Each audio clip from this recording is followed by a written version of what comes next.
Chapter 9:17. In the following period of time, dozens of experts used what they had learned and took turns to attack the masked, black-robed bronze man in front of them with continuous powerful attacks. Some of them used illusory arts, some used secret arts of the five elements, some used Chimanduanjia, and some even used soul-stealing arts. But to the bronze man, these attacks were completely useless. The secret arts of the five elements were divided into metal, wood, water, fire, and earth. The thousands of blades and domineering flames were of the metal and fire elements, but they were all resolved by the bronze man. The other experts who were proficient in the spells of the five elements used the circular wood formation, the water arrow technique, and the earth-splitting technique at the same time. However, the two great magics of metal and fire couldn't do anything to the bronze men. What could a few logs, a few water arrows, and a few stones do to the bronze men? After a few moves, the experts of the five elements were not able to control the bronze man. Instead, they were beaten to a sorry state by the bronze man. The expert who used the round wood formation was hit in the chest by the round wood, and he spat out blood. The expert who used the water arrow technique was drenched, and he looked like a drowned rat. The expert who used the earth-splitting technique was in an even more sorry state, and he was almost buried by the earth and rocks that he had used. As for the illusory arts and soul-stealing arts, they were completely useless. No matter how powerful these two techniques were, in front of the bronze man, they were useless. They looked good but were useless. The reason was very simple. The bronze man had no soul and no consciousness. After a series of battles, the experts either fell to the ground or were heavily injured. Some were burnt, some were soaked, some were covered in dirt, and some were lying on the ground and wailing. It could be said that they had suffered a crushing defeat. They were all top experts, but in front of the bronze man, the techniques they were so proud of were like a game played by a 3-year-old child. In an instant, the hall was in a mess, and the atmosphere was foul. And at this time, the bronze man was completely unharmed. There was not even a speck of dust on him. On the gold stairs, the crown prince on the throne was dumbfounded and dumbfounded. This time, he had opened his eyes. It had to be known that these dozens of experts were not incompetent. They were top experts who had been selected through layers of screening. Any one of these experts was a famous expert in the Jianghu, whose name could shake an entire region. But now, in less than the time it took to brew a cup of tea, these experts had been beaten to a pulp by the Yi clan's bronze men. On the other hand, the bronze man was completely unscathed. Not even a speck of dust could be seen on it. The strength of the copper men's battle prowess had already completely exceeded his imagination. While the crown prince was shocked, a trace of worry flashed through his heart. The Yi clan was too powerful. In terms of financial resources, they were as rich as a nation. In terms of talents, they produced many capable people. In terms of weapons, they were invincible. Now, they had created such an invulnerable and powerful bronze man.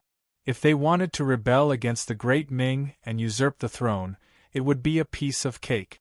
Not to mention other things, as long as they could make 100 such bronze men, they could invade the Forbidden City and go straight to the imperial palace. No one could stop them.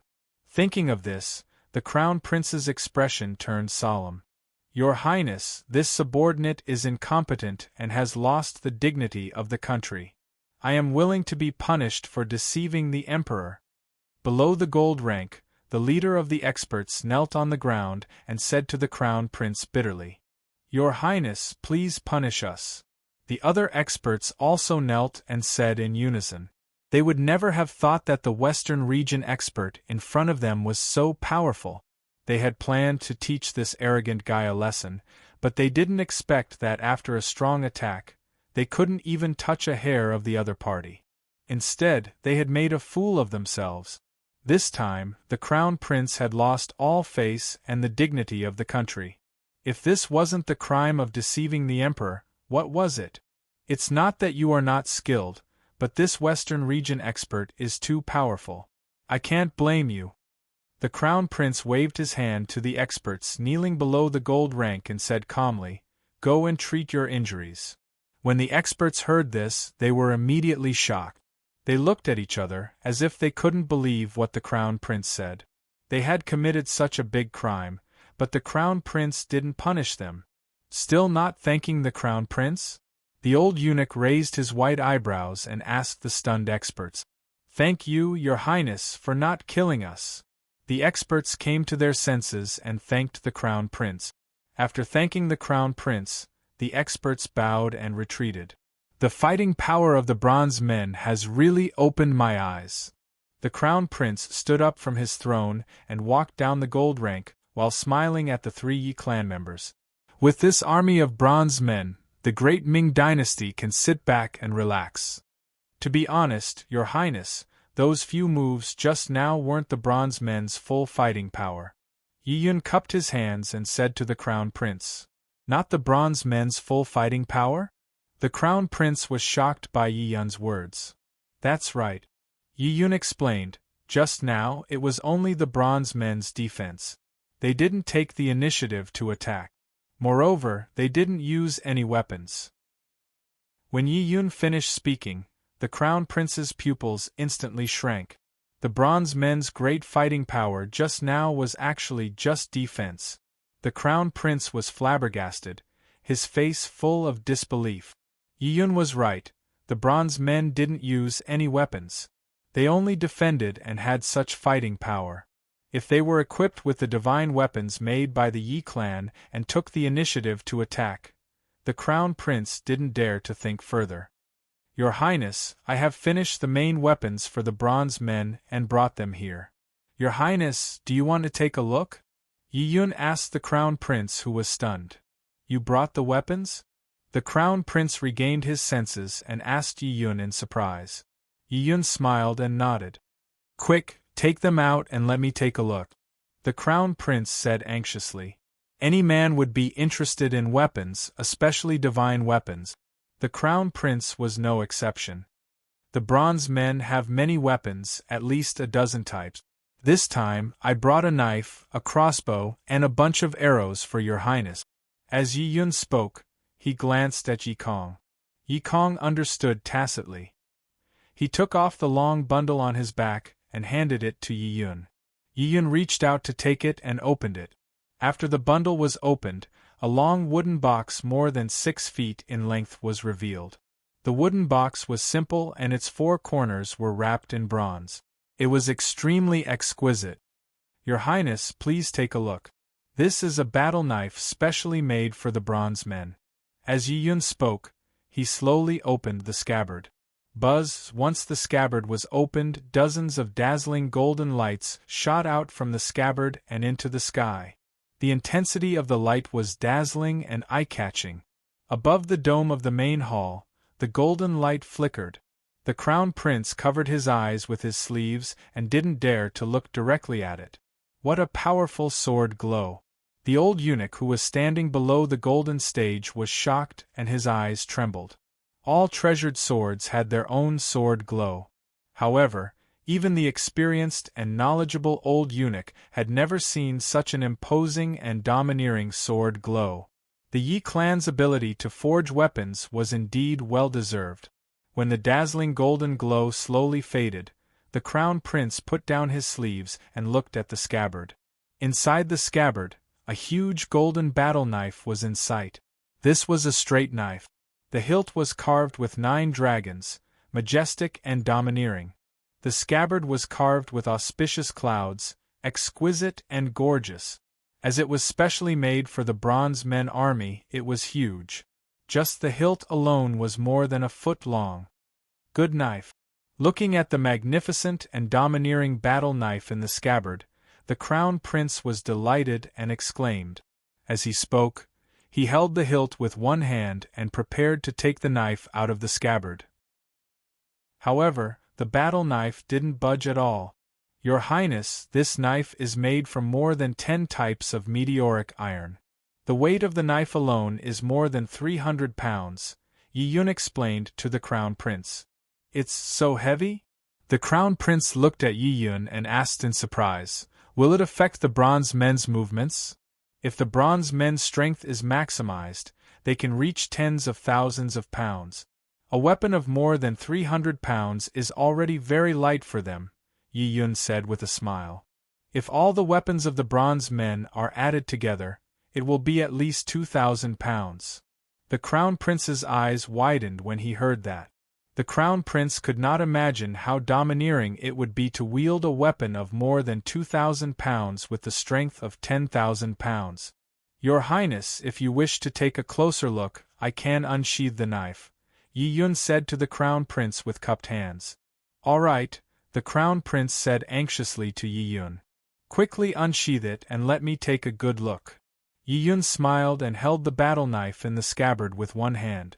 With a gentle tug, he pulled out the huge golden battle knife. "Master Yi has great strength." The Crown Prince was flabbergasted when he saw Yi Yun pull out a battle knife of more than 300 pounds with one hand. "I've embarrassed myself in front of your Highness." As Yi Yun spoke, he held the 9 dragons hilt with one hand and the flowing cloud scabbard with the other. He exerted strength with both hands. Clang! The roar of a tiger and dragon sounded as the huge golden battle knife was slowly unsheathed. Whoosh! Less than an inch after the battle knife was unsheathed, countless resplendent golden beams shot out from the scabbard, blinding everyone's eyes. Phew! As the battle knife was unsheathed, a wave of air surged. Within the golden light, Yi Yun's black robe fluttered without any wind, and his long hair soared to the sky. What a domineering sword aura! It actually formed a strong wind. Seeing Yi Yun's robe fluttering in the golden light, the old eunuch was shocked. This Master Yi was really not simple. If he guessed correctly, this person's sword aura cultivation had already reached perfection. Otherwise, he would not be able to forge such a heavenly weapon. Even the old eunuch, whose cultivation was unfathomable, was shocked on the spot, not to mention the Crown Prince. The domineering golden light and the howling strong wind shocked him so much that he took 3 steps back. His expression changed greatly. As the Crown Prince, he had seen all kinds of heavenly weapons. However, this was the first time he had seen such a heavenly weapon. Clang! When the battle knife was completely unsheathed, the entire battle knife let out a crisp sound that echoed endlessly. "This sword is called Army Destroyer. Your Highness, please take a good look." As Yi Yun spoke, he held the huge golden battle knife with both hands and placed it horizontally on the scabbard. In front of the Crown Prince, he could not hold a sharp sword. This was the rule. The Crown Prince was shocked as he slowly walked to the front of the battle knife. This was a straight knife with a wedge-shaped tip. It looked extremely sharp. On the blade, it was overflowing with colorful light. The strong wind surrounded it, and the sword aura was dense. Army Destroyer. Chapter 9:18. After Yi Fan returned to the East Sea, he began to study the 4th realm of the Proud Moon Heavenly Scripture, Moon Shocking Chapter, as well as the 4th realm of the Mysterious Sky Secret Essentials, Dragon Traversing the Heavens. He had to win the competition a month later. However, Nangong Ao's spatial transference technique was too powerful. In terms of movement techniques, he was completely unable to match him. The only thing he could do now was to raise his spiritual power to a new level and use his overwhelming spiritual power to defeat Nangong Ao. Compared to Nangong Ao, this was his only advantage. According to the records of the Proud Moon Heavenly Scripture, the 4th realm of the Moon Shocking Chapter's spiritual power was extremely domineering. Its power far exceeded that of the 3rd realm of the Full Moon Chapter. It could be described as shocking. And the 4th realm of the Mysterious Sky Secret Essentials, Dragon Traversing the Heavens, was 10 times more powerful than the 3rd realm of the Phoenix Dance's 9th heaven. If he cultivated these 2 ultimate techniques to the 4th realm, he should be able to crush Nangong Ao in terms of spiritual power. On the deck of the ship, Yi Fan looked at the starry sky above him and thought to himself, In 3 days, it would be the double Yang festival on the 9th day of the 9th month. The Yang Qi was the most abundant, and it was the most suitable time to cultivate the mysterious sky secret essentials. After the double Yang festival, it would be the 15th of the 9th month in a few days. On the night of the full moon, it was the perfect time to cultivate the proud moon heavenly scripture. Let's do it this way. Yi Fan made up his mind. Whoosh! Just as Yi Fan was about to return to his cabin to rest, a shadow rose from the deck of the opposite warship. The shadow stepped on the iron chain and charged towards Yi Fan at a high speed. Ishi? Yi Fan frowned. What was he doing here so late at night? As Yi Fan was thinking, Ishi landed in front of him. Greetings, Mr. Yi. Ishi, who was dressed in ninja attire, knelt on one knee and bowed to Yi Fan. It's so late. Why are you looking for me? Yi Fan asked Ishi. Mr. Matsumoto invites you over, Ishi said respectfully as he looked up at Yi Fan. Invite me over? Now? Yi Fan asked. Yes, Ishi replied. Apart from me, who else was invited? Yi Fan continued to ask. All the experts have arrived, Ishi answered. Only you and Mr. Qi Yao are left. Got it, Yi Fan said to Ishi. Go back first. I'll be there shortly. Yes. Ishi answered and returned to the warship. It was definitely not an ordinary matter to invite all the experts over at this time. Yi Fan pondered as he watched Ishi's departing figure. Perhaps it was information regarding the divine cauldron? This was a possibility. If he could get a clue about the Jijo cauldron from Matsumoto Takeyoshi, he wouldn't have to care about winning or losing the competition a month later. However, the possibility of this happening was not high. Yi Fan was unable to guess which group of the dozen or so experts would be able to obtain the clues to the true divine cauldron. In addition, there were a total of 9 divine cauldrons, so the chances were even lower. Yi Fan thought to himself as he picked up Baihu Xiaozhao, who was lying at his feet. Then, he tapped the deck with the tip of his foot and flew towards the warship opposite him. No matter what it was, he would know once he got there. When he landed, Qi Yao, who was dressed in a black robe, walked out of the cabin. He was holding the white jade belt in his hand and looked unhappy. What can't you say during the day? I'm having a good time. What AF * King Killjoy. Qi Yao tied the white jade belt around his waist as he complained to Yi Fan. It was obvious that he was very busy just now. Yi Fan smiled and didn't say anything. Brother Yi, how's the beauty in your cabin? Does she pester you every day, huh? Qi Yao nudged Yi Fan with his shoulder and said with a naughty smile. The beauty he was talking about was Oda Kono. I'm not in a good mood like Brother Yao. I'm having fun every night. Yi Fan said with a smile as he walked side by side with Qi Yao. Tsk. What a pity. She's such a beauty, Qi Yao said to Yi Fan with a smile. You're really wasting her talent. Matsumoto Takeyoshi summoned us so late at night. I wonder what it's about. Yi Fan changed the subject and said. He didn't want to discuss the matters between men and women with Qi Yao. Even you don't know, how would I know? Qi Yao lowered his head and tidied his robe as he said casually. The two of them chatted casually as they slowly walked to the door of Matsumoto Takeyoshi's sleeping cabin. Greetings, Mr. Yi. Greetings, Qi Yao-san. Seeing the two appear at the same time, the two ninjas guarding the door immediately bowed to the two. Yi Fan nodded and stepped into Matsumoto Takeyoshi's cabin. The cabin was brightly lit, as bright as day. Matsumoto Takeyoshi, wearing a nightgown, sat on the main seat with a smile on his face. On the table in front of him, there was a rectangular wooden box.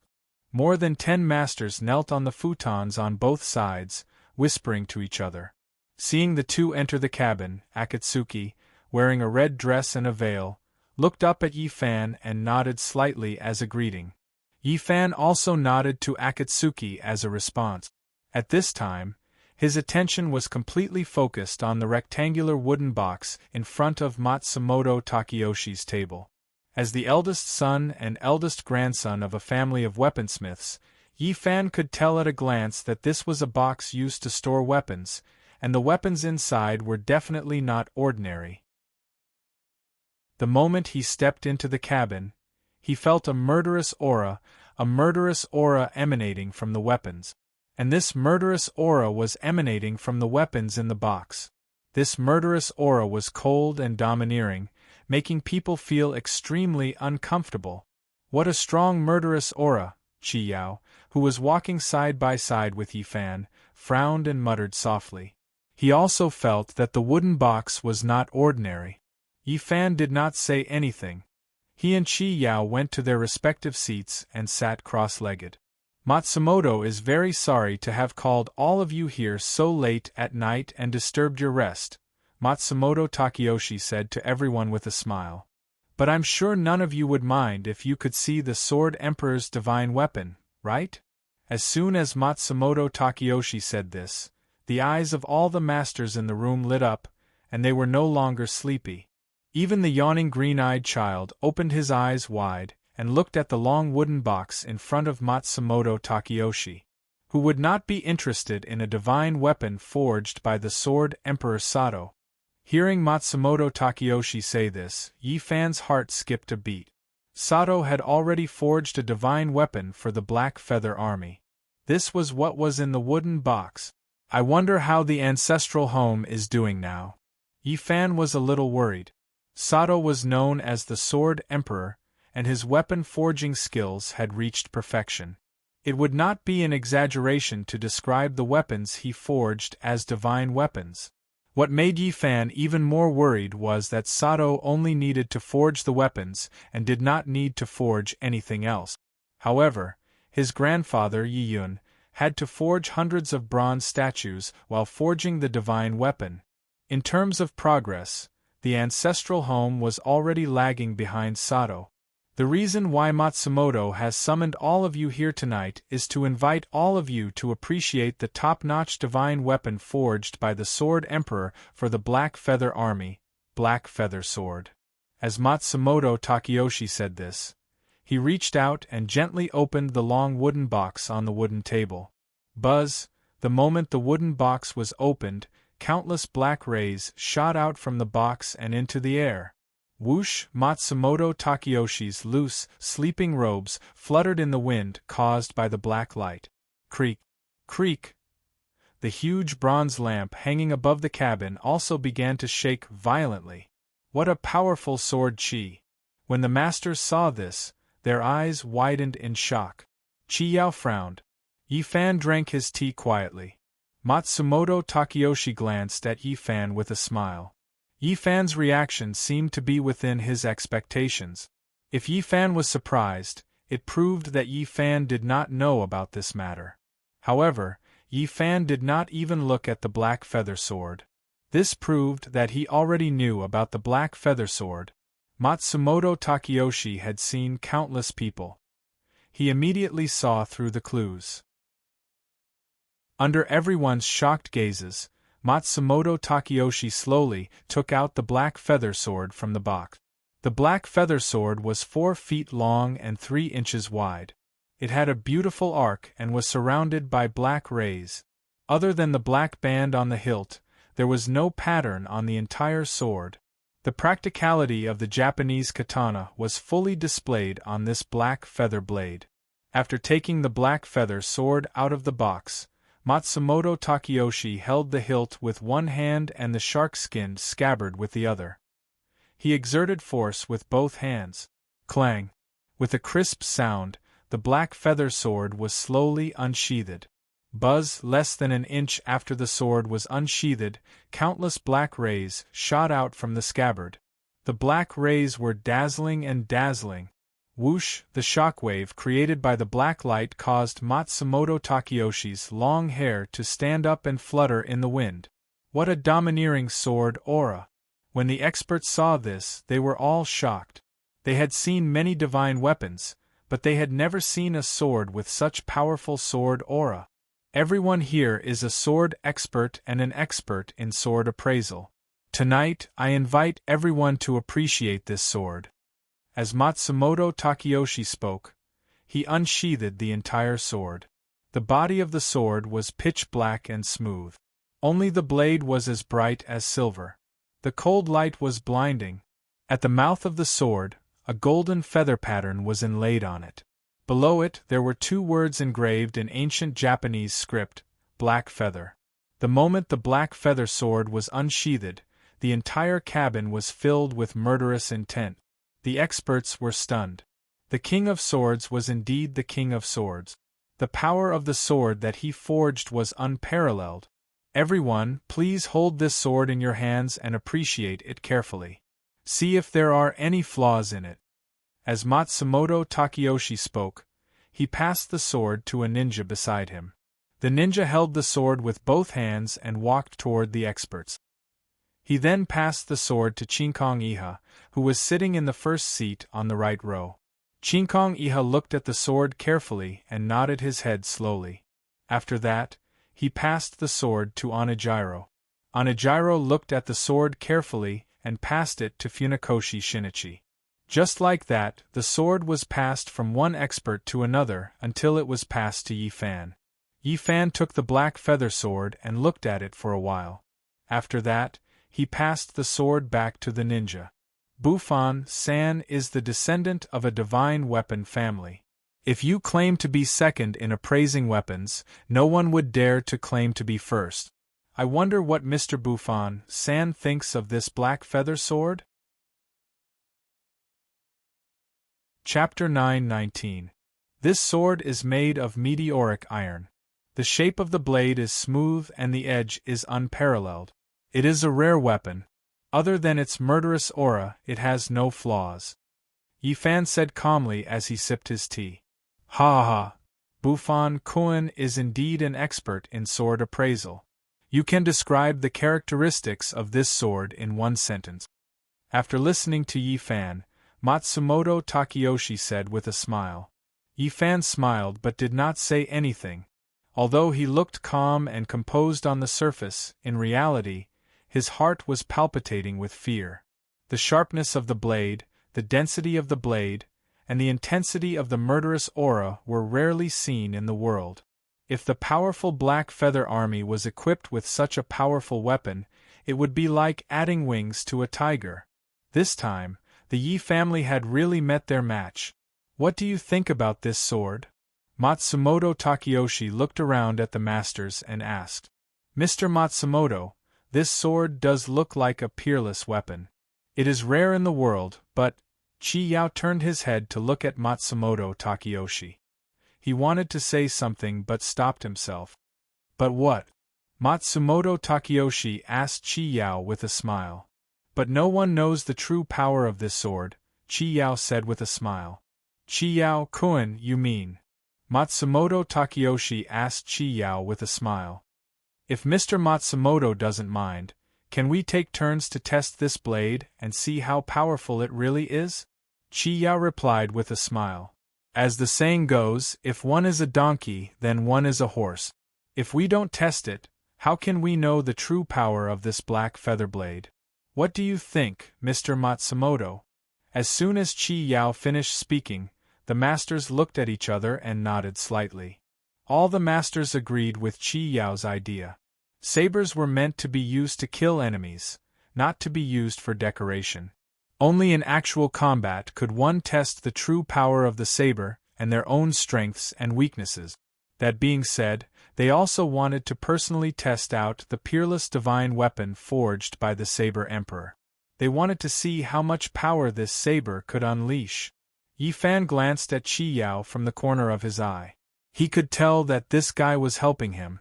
Everyone knew that the imperial court had cleared the Yi clan's name. The news of Zhou Dao's army turning against the imperial court had also spread throughout the world.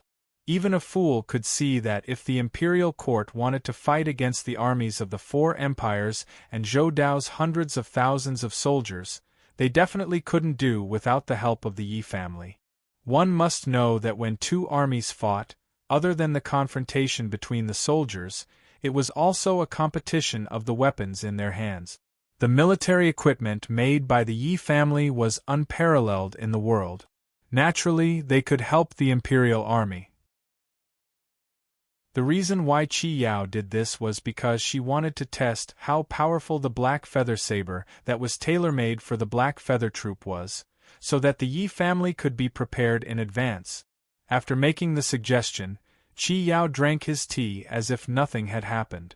Seeing the experts nodding their heads, Matsumoto Takeyoshi smiled faintly. Mr. Qi Yao is right. If we don't test it, we can't see the true power of the saber, Matsumoto Takeyoshi said to the experts with a smile. Since everyone is so interested, let's do as Mr. Qi Yao said and take turns testing this saber. Since he dared to show this saber in front of everyone, he naturally had a card up his sleeve. No one had ever surpassed the weapons forged by the Saber Emperor Sato. He was very confident about this. As soon as Matsumoto Takeyoshi said this, the experts' faces lit up. Not everyone could test the peerless divine weapon personally forged by the Saber Emperor. This was a supreme honor.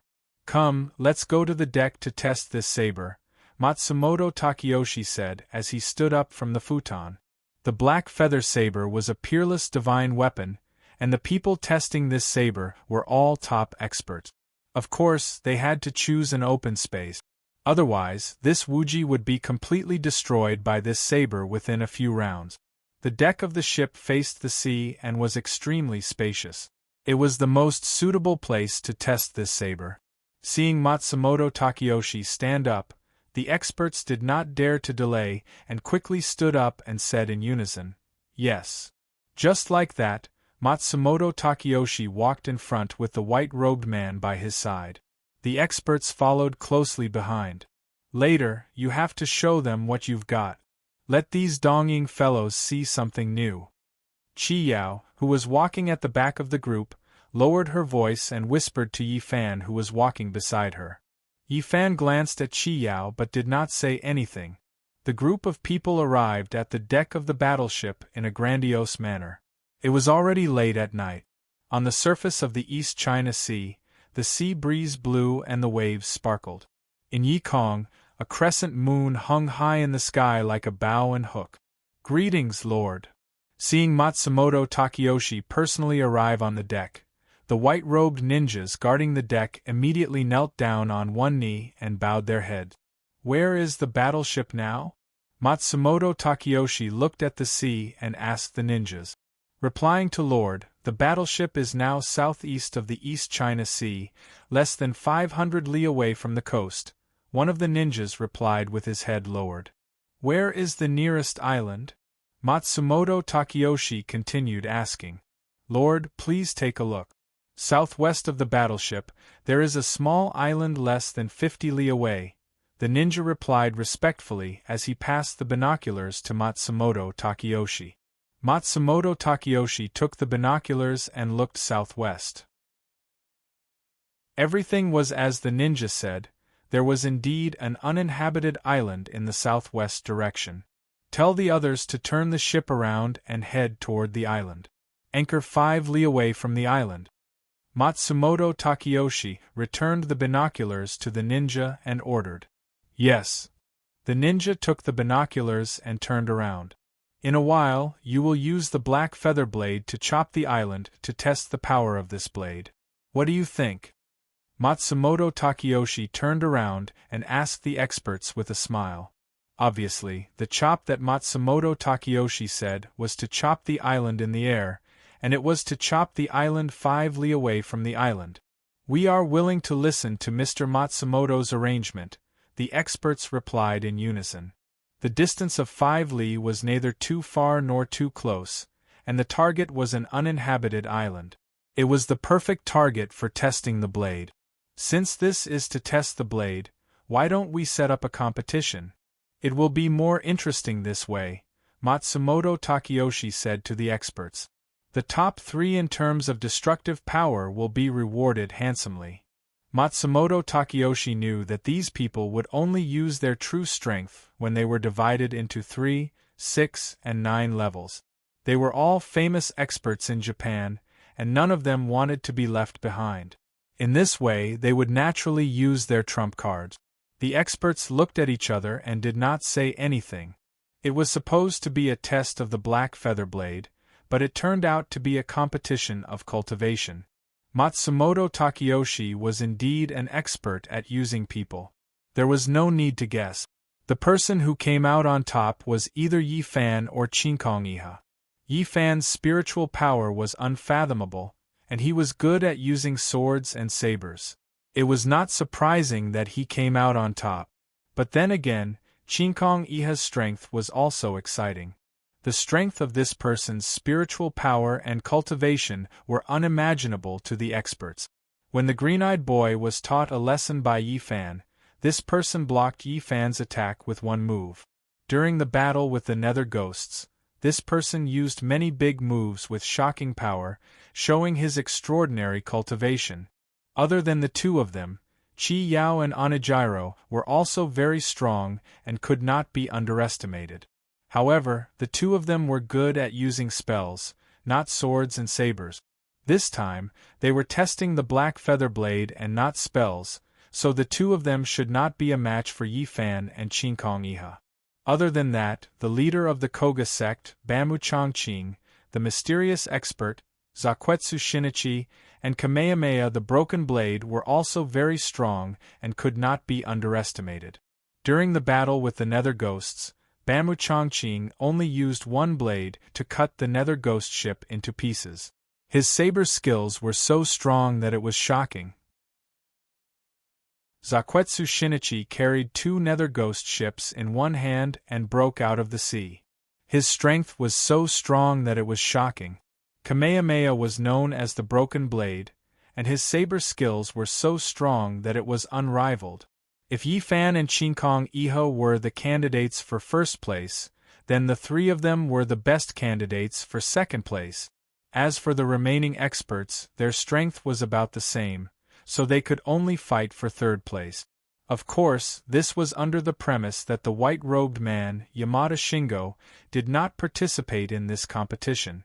If he was also involved, it would be even more confusing to see who would emerge victorious. This is going to be a good show. Chi Yao, who was standing at the back of the group, crossed her arms and laughed softly. Akatsuki looked at Yi Fan and did not say anything. Whoosh Wuji's sails were hung high as it broke through the waves towards the small island. After the time it took to drink a cup of tea, the warship slowly came to a stop. Reporting to my lord, the warship is already in position. The uninhabited island is right in front of us. The ninja from before quickly walked in front of Matsumoto Takeyoshi and reported respectfully. Matsumoto Takeyoshi waved his hand, and the ninja bowed and left. Everyone, the competition can start now. Matsumoto Takeyoshi turned around and said to the expert. The experts nodded slightly at Matsumoto Takeyoshi. Who will go first? Matsumoto Takeyoshi asked the expert. The experts looked at each other, but no one stepped forward. In this kind of competition, whoever went first would be the one at a disadvantage. Mr. Matsumoto, what is the reward for the top three? Chi Yao asked Matsumoto Takeyoshi with a smile. Third place, one of the 7 precious treasures. Second place, 7 energy-enhancing pills. As for the helmet, Matsumoto Takeyoshi looked at the black feather blade in the ninja's hand and smiled mysteriously. What is the helmet reward? Chi Yao asked with a smile. The helmet reward is this black feather blade. Matsumoto Takeyoshi looked at the experts and said with a smile. What? The helmet reward is this black feather blade made by the Blade Emperor? When Matsumoto Takeyoshi finished his sentence, the experts were shocked. Chi Yao's smile disappeared, and a look of disbelief appeared on her face. Yi Fan frowned, and a look of surprise appeared on his face. No one would have thought that Matsumoto Takeyoshi would be so generous as to give away such a rare and peerless godly weapon as a reward. Why would Matsumoto Takeyoshi give away such a precious weapon? He clearly knew that he would be able to get first place, so why would he do that? Could it be that there was something else going on? The more Yi Fan thought about it, the more confused he became. Chapter 920. Matsumoto Takeyoshi said as he looked at the experts. When they heard that the armor was personally made by the Blade Emperor Sato, the experts were tempted. The green-eyed boy rubbed his fists and was eager to try. The blue-robed man, Sato Kawaki, narrowed his eyes and stared at the black feather blade. Onaji Lang smiled calmly. Kazuko was calm and composed. The gray-robed Muin Tori Crane stroked his beard and looked at Yagi Long Kiyoshi.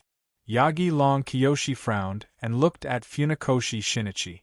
Funakoshi Shinichi was calm and expressionless.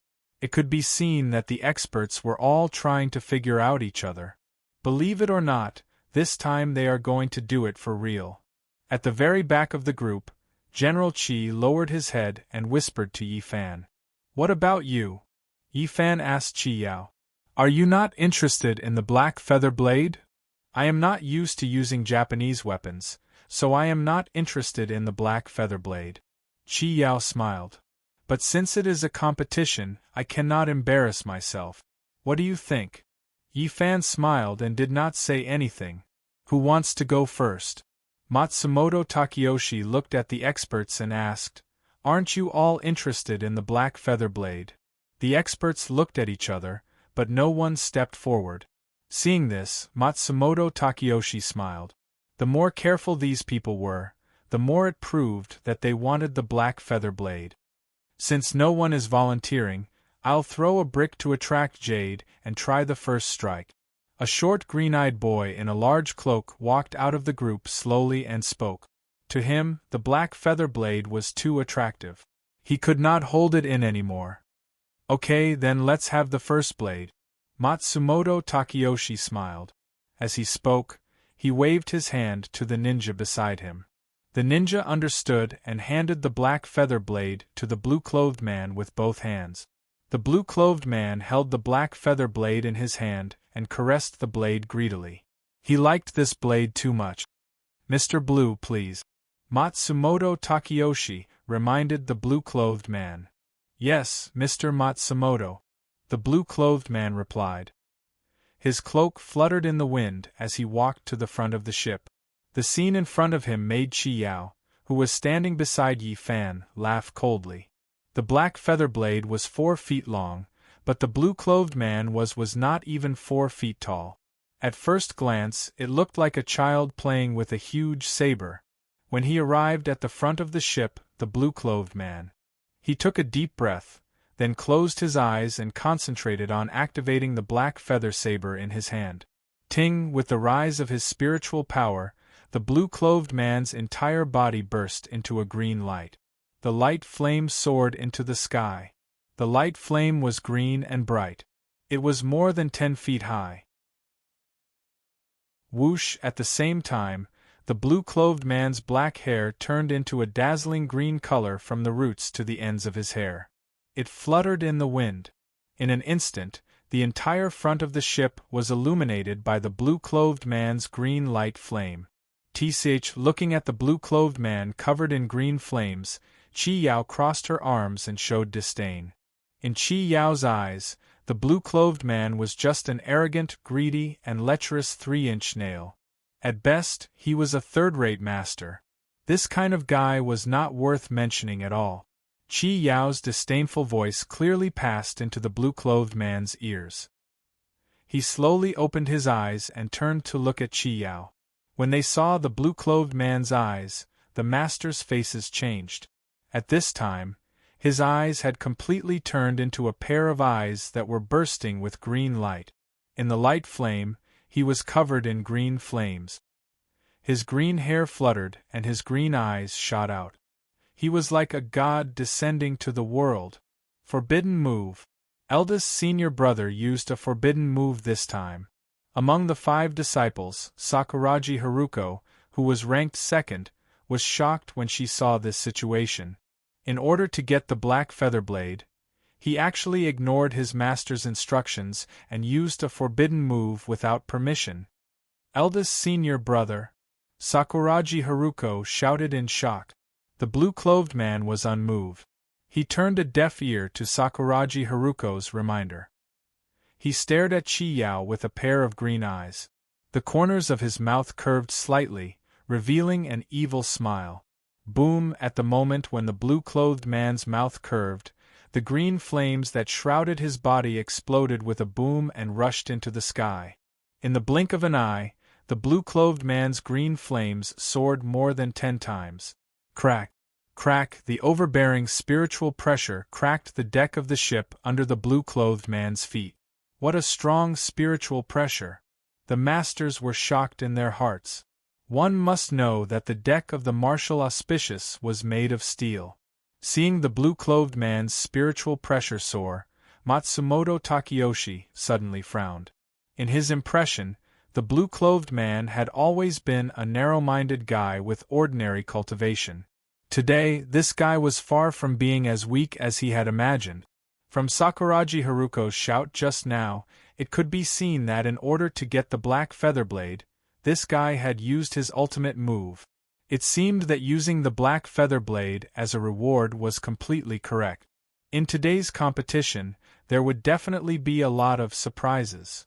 Facing the blue-clothed man's gaze, Chi Yao still had a sneer on his face. Chapter 921. I didn't expect this guy to have such a trick up his sleeve. Yi Fan frowned and said as he looked at the green-eyed boy who was emitting a domineering spiritual pressure at the bow of the ship. He also didn't expect the green-eyed boy's spiritual pressure to suddenly soar to such an extent. This should be his strongest skill, Chi Yao said with a smile.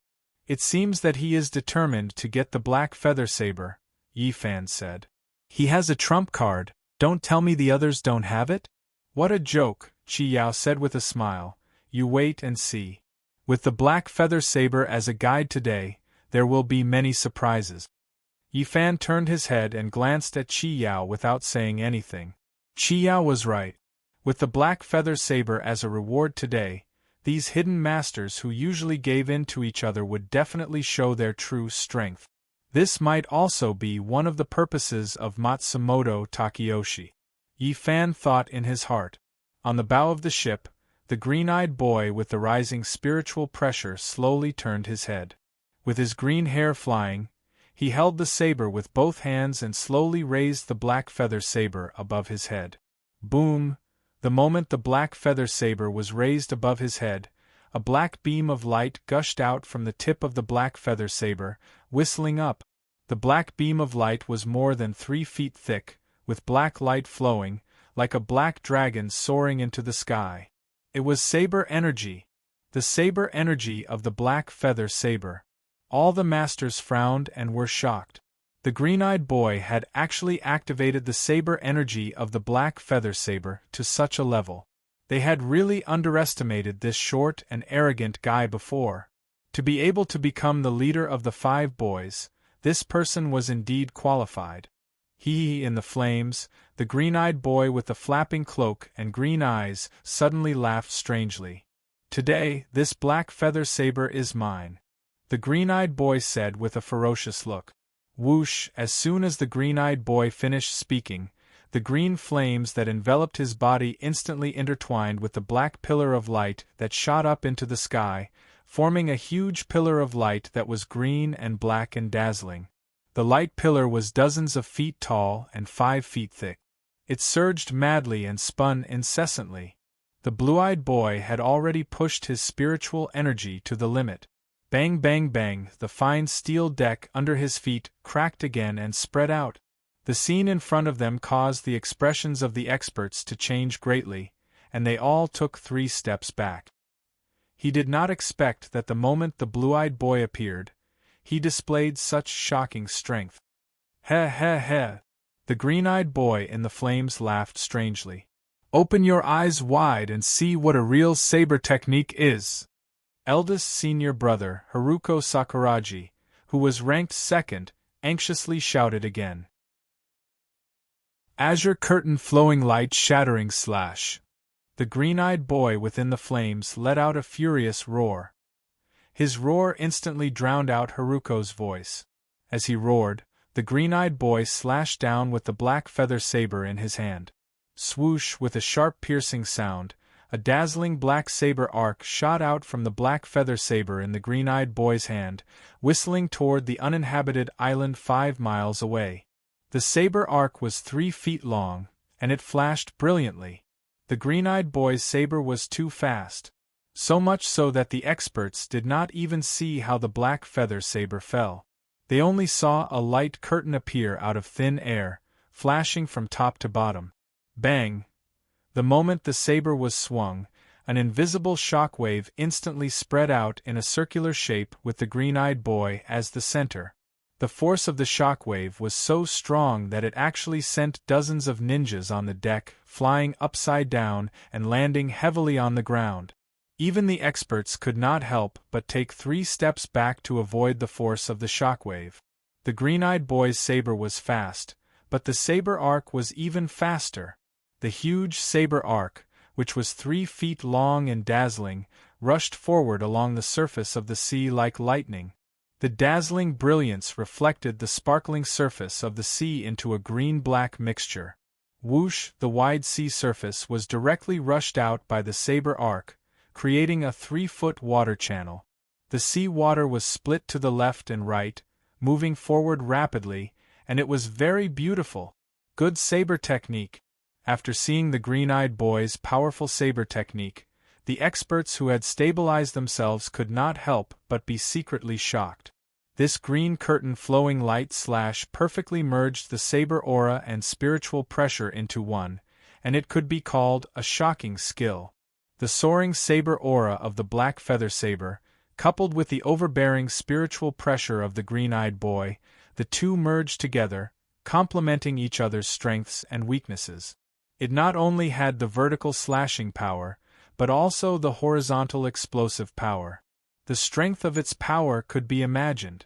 Today's competition was very likely to be more exciting than the battle with the netherworld ghost.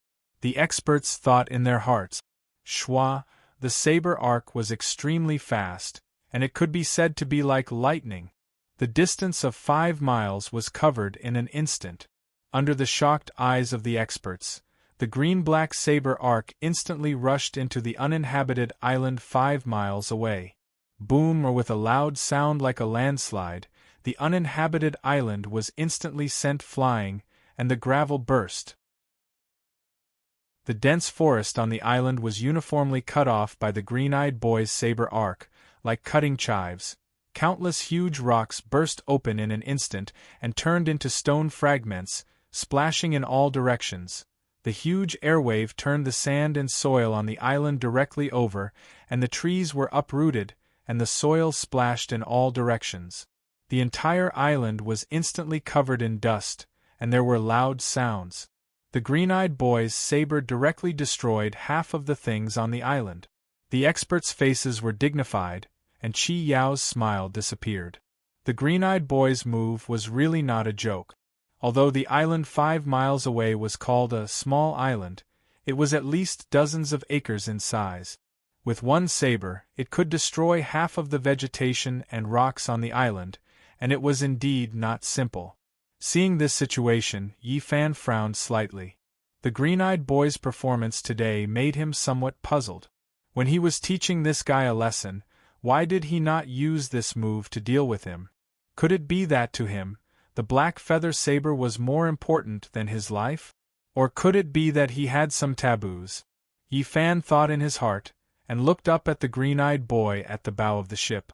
With one look, Yi Fan instantly understood. But at this time, the green-eyed boy was no longer radiant. His face was pale, and he was panting, and even his body began to shake. His body, which was exhausted, lowered his body, and the saber leaned on the ground. Screech! The extremely sharp black feather saber instantly pierced into the steel deck of the ship, and it was a foot deep. Huff! Huff! The pale-faced green-eyed boy held on to the handle of the black feather saber, and he was panting heavily. This guy must have used a forbidden move, and that was why there was such a backlash. Yi Fan thought in his heart. Activating a forbidden move could indeed unleash shocking power in an instant, but the price to pay was also not small. It could be seen that the 5 Dongying boys had their own forbidden moves, but they would not use them easily. Perhaps it was a sect rule, or perhaps it was a taboo, but in short, unless it was a last resort, they would not use it rashly. This point could be seen from Sakuragi Haruko's anxious shout just now. So that was it. Yifan suddenly understood. Elder brother, seeing that the green-eyed boy's body was unstable, Sakuragi Haruko, who was wearing a pink dress, rushed out from the group. Elder brother Mochizuki Kumi, who was ranked third, and Kato Nagato, who was ranked fourth, also rushed out. The three of them came to the side of the green-eyed boy, and reached out to help him. "I'm fine." Puff! The green-eyed boy's throat was sweet, and he spat out a mouthful of blood. Elder brother! Elder brother! The three of them shouted worriedly. Whoosh! At this moment, a bright white light appeared out of thin air. After the white light dissipated, Chinkong Iha, who was wearing a white robe and a cloak with the word crane, stood in front of the green-eyed boy. "It's just for a blade, elder brother, why bother?" While speaking, solitary Crane Fairyland bent down and stretched out his hand to point at green-eyed child's chest a few times. Pa-pa-par, as a few white light spots flashed on the green-eyed boy's body, the green-eyed boy's face began to turn red. "Fifth brother, is elder brother okay?" Sakuragi Haruko looked at Chinkong Iha and asked anxiously. Elder brother forcefully used a forbidden technique, and his heart was damaged, and he won't be able to recover in a short time. Chinkong Iha said to Sakuragi Haruko. "My business, you don't need to worry about it." The green-eyed boy with blood on the corner of his mouth slowly stood up and said. As he spoke, he turned around and prepared to leave. "Elder brother, please wait." Chinkong Iha's voice came from behind the green-eyed boy. The green-eyed boy stopped. "If there's a next time, I'll enforce the sect rules on behalf of my master," Chinkong Iha said calmly. Before coming to the Great Ming Dynasty, the Ghost King specially handed the Ghost King token to Chinkong Iha and let him hold the green-eyed boy hostage at a critical moment to prevent him from acting recklessly. Seeing the Ghost King token was like seeing the Ghost King himself, and even if the green-eyed boy was the leader of the five, he must be obedient. The green-eyed boy looked back at Chinkong Iha, and then turned around and walked toward Matsumoto Takeyoshi. At this time, Matsumoto Takeyoshi was holding a telescope, and looking at the island 5 miles away with interest. Mr. Green-eyed is indeed worthy of being the leader of the five. His strength is Buffon, and his blade technique is outstanding, Matsumoto Takeyoshi said as he put away the telescope and smiled at the green-eyed boy. The destruction of the island made him look at the green-eyed boy in a new light. The green-eyed boy nodded respectfully to Matsumoto Takeyoshi and offered the black feather blade with both hands. "Help Mr. Green-eyed to the side to rest." Matsumoto Takeyoshi took the black feather blade and ordered the ninja beside him. The ninja followed the order and helped the green-eyed boy to the side to rest. The green-eyed boy sat cross-legged, adjusted his breathing, and quietly watched the next competition. "Who will be the next one?" Matsumoto Takeyoshi looked around at the masters and asked with a smile. The masters looked at each other, guessing who would be the second one. "I'll do it," Chi Yao at the back of the team said with a smile. Yifan frowned and looked sideways at Chi Yao. Didn't he want to watch a good show? Why did he act so early? Yifan couldn't figure out why Chi Yao did this. Chapter 922. Chi Yao's appearance was truly unexpected for the masters present. Logically speaking, the more powerful the master, the more likely they would be the last to appear. This was the so-called grand finale of the show. Among these masters, Chi Yao's strength was definitely in the top 3. Why was he in such a hurry to make a move with his unfathomable cultivation? Was it to obtain the black feather blade? Or was it to show off his strength to everyone? The masters could not figure it out for a moment. Seeing that Chi Yao was the second to appear, the blue-eyed boy who was meditating with his legs crossed snorted coldly with a look of disdain. He admitted that in terms of cultivation, Chi Yao was definitely a first-class master. His strength was comparable to Onijiro, Chinkong Iha, and the others. However, in terms of swordsmanship, this guy with a ghostly aura was simply a layman. One had to know that this black feather blade was not his bone-eroding sword with white bones. Don't even think about defeating my azure curtain-flowing light-shattering slash, the blue-eyed boy thought to himself. Under the disdainful gaze of the blue-eyed boy, the handsome Chi Yao in a black robe slowly walked in front of Matsumoto Takeyoshi. "Mr. Chi Yao, are you in such a hurry?" Matsumoto Takeyoshi asked Chi Yao with a smile. "I am in a hurry, but it's not for this black feather blade," Chi Yao answered Matsumoto Takeyoshi with a smile. "I'm not interested in your Japanese weapons. The reason why I'm in a hurry to make a move is because there's a beauty waiting for me in the birth cabin. As the saying goes, a night of spring is worth 1,000 gold. I can't possibly neglect a beauty. What do you think, Mr. Matsumoto?" Ha ha ha, hearing Chi Yao's words, Matsumoto Takeyoshi immediately laughed out loud. "Mr. Chi Yao is really a playboy. You know how to take care of women." Matsumoto Takeyoshi smiled at Chi Yao. Chi Yao smiled and did not comment. "In that case, please begin, Mr. Chi Yao," Matsumoto Takeyoshi said as he handed the black feather saber to Chi Yao. "Then I'll embarrass myself." Chi Yao took the black feather saber with one hand and said with a smile. As he spoke, he raised the black feather saber, which was shrouded in black light and filled with murderous intent, above his head with one hand. What? He did not go to the bow of the ship, but directly raised his saber on the deck. All the experts were stunned by Chi Yao's actions. Not only were the experts shocked, even Matsumoto Takeyoshi, who was standing beside Chi Yao, was shocked. This guy was really arrogant and unruly. He actually made a move on the spot. Moreover, he was holding a saber with one hand. Under the astonished gazes of the crowd, Chi Yao chopped down with the black feather saber in his hand. Screech, a black light screen appeared out of thin air from top to bottom. Chi Yao's movements were as smooth as flowing water, confident and domineering. Whoosh, a black saber arc appeared out of thin air from the black feather saber. The saber arc released by Chi Yao was not big. It was only 10 feet long. Not only that, the black brilliance emitted by the saber arc was not so dazzling and eye-catching. Instead, it was like black smoke that gathered and did not dissipate. What was even more unexpected was that the speed of the saber arc was not as fast as everyone had imagined. Compared to the speed of the saber arc released by the green-eyed boy, the saber arc released by Chi Yao was as slow as an old cow. Whoosh, after the saber arc rushed out of the black feather saber, it began to fly slowly toward the small island 5 miles away.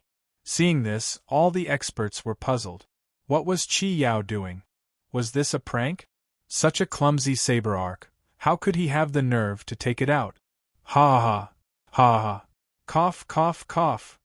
The green-eyed boy who was sitting at the side began to laugh loudly. Halfway through, he began to cough violently again.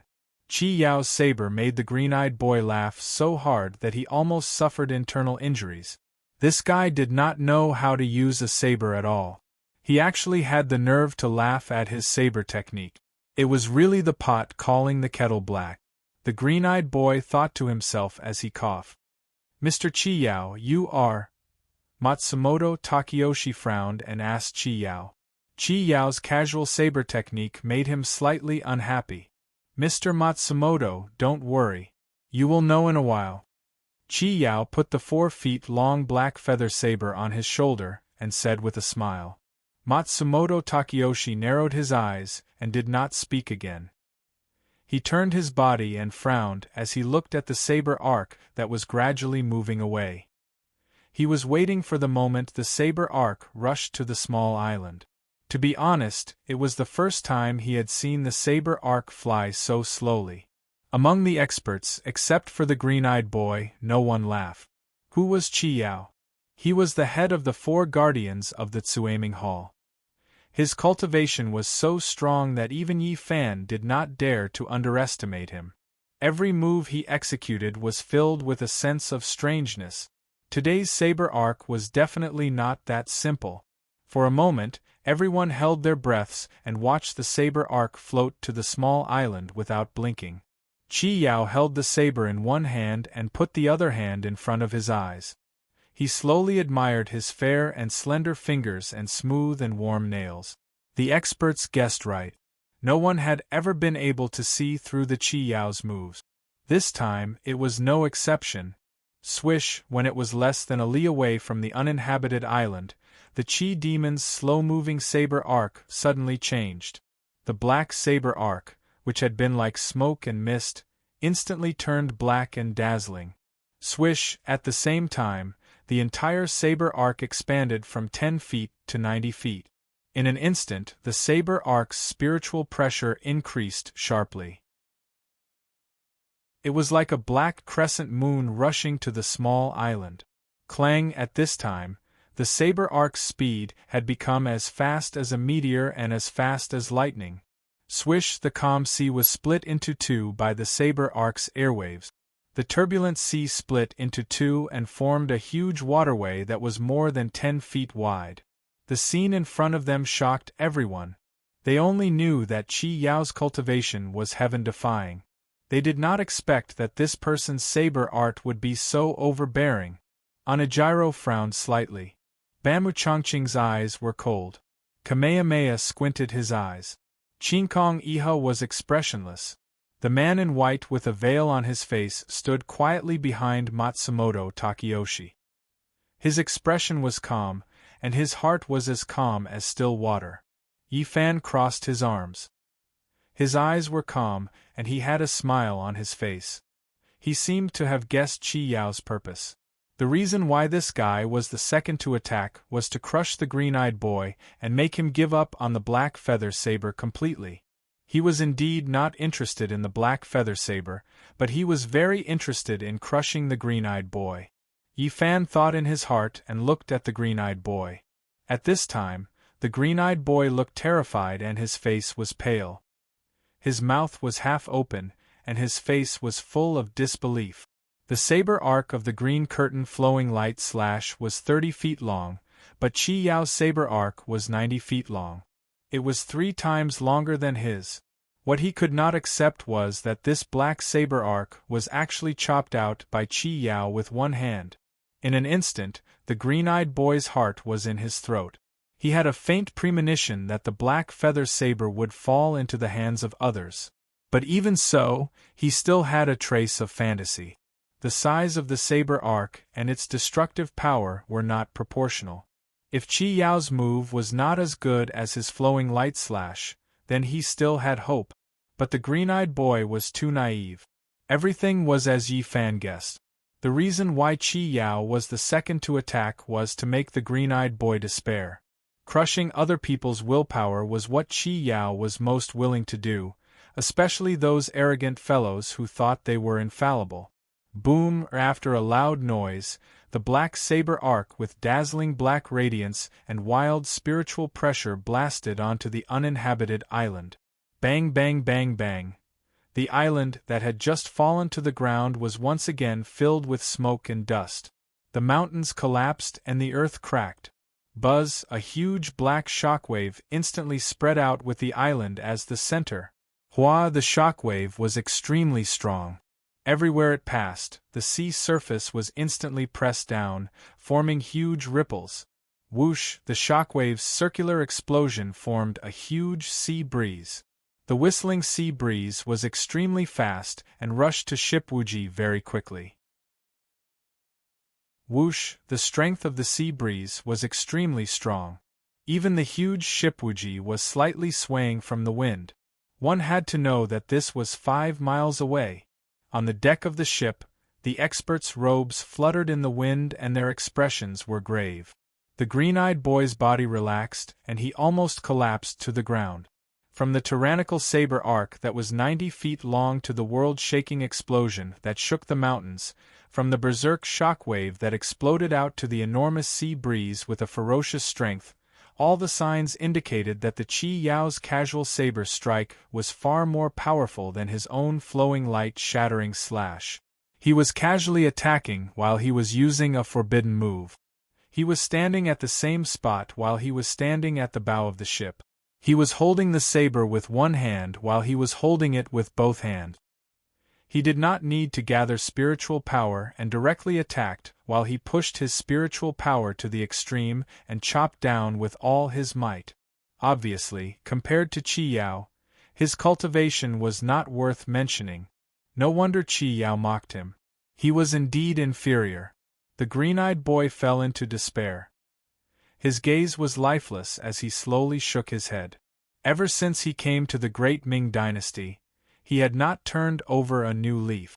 First it was Jin Chan, then it was Yi Fan, then it was Qi Yao. Every time he made a move, there would be an expert who was several times stronger than him waiting for him. Could it be that this was his destiny? That he would always be a loser? The green-eyed boy thought to himself.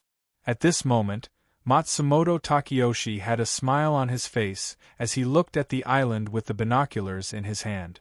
When he saw the island gradually appearing in the dust, Matsumoto Takeyoshi's smile disappeared and his face was full of shock. At the same time, the experts were also shocked by the scene in front of them.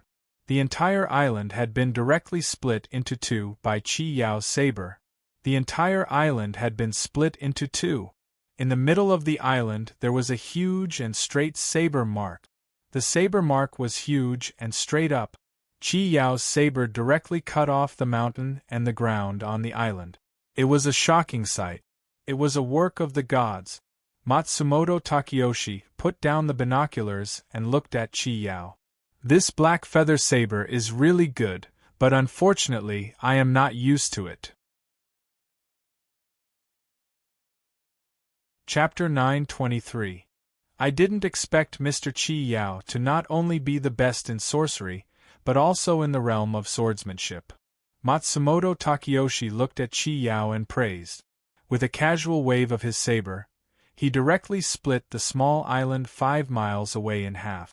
This Qi Yao's saber cultivation was not the slightest bit inferior to his ability to use his special technique. I haven't used a sword for more than 10 years, and my swordsmanship has long been rusty. I've embarrassed myself in front of Mr. Matsumoto.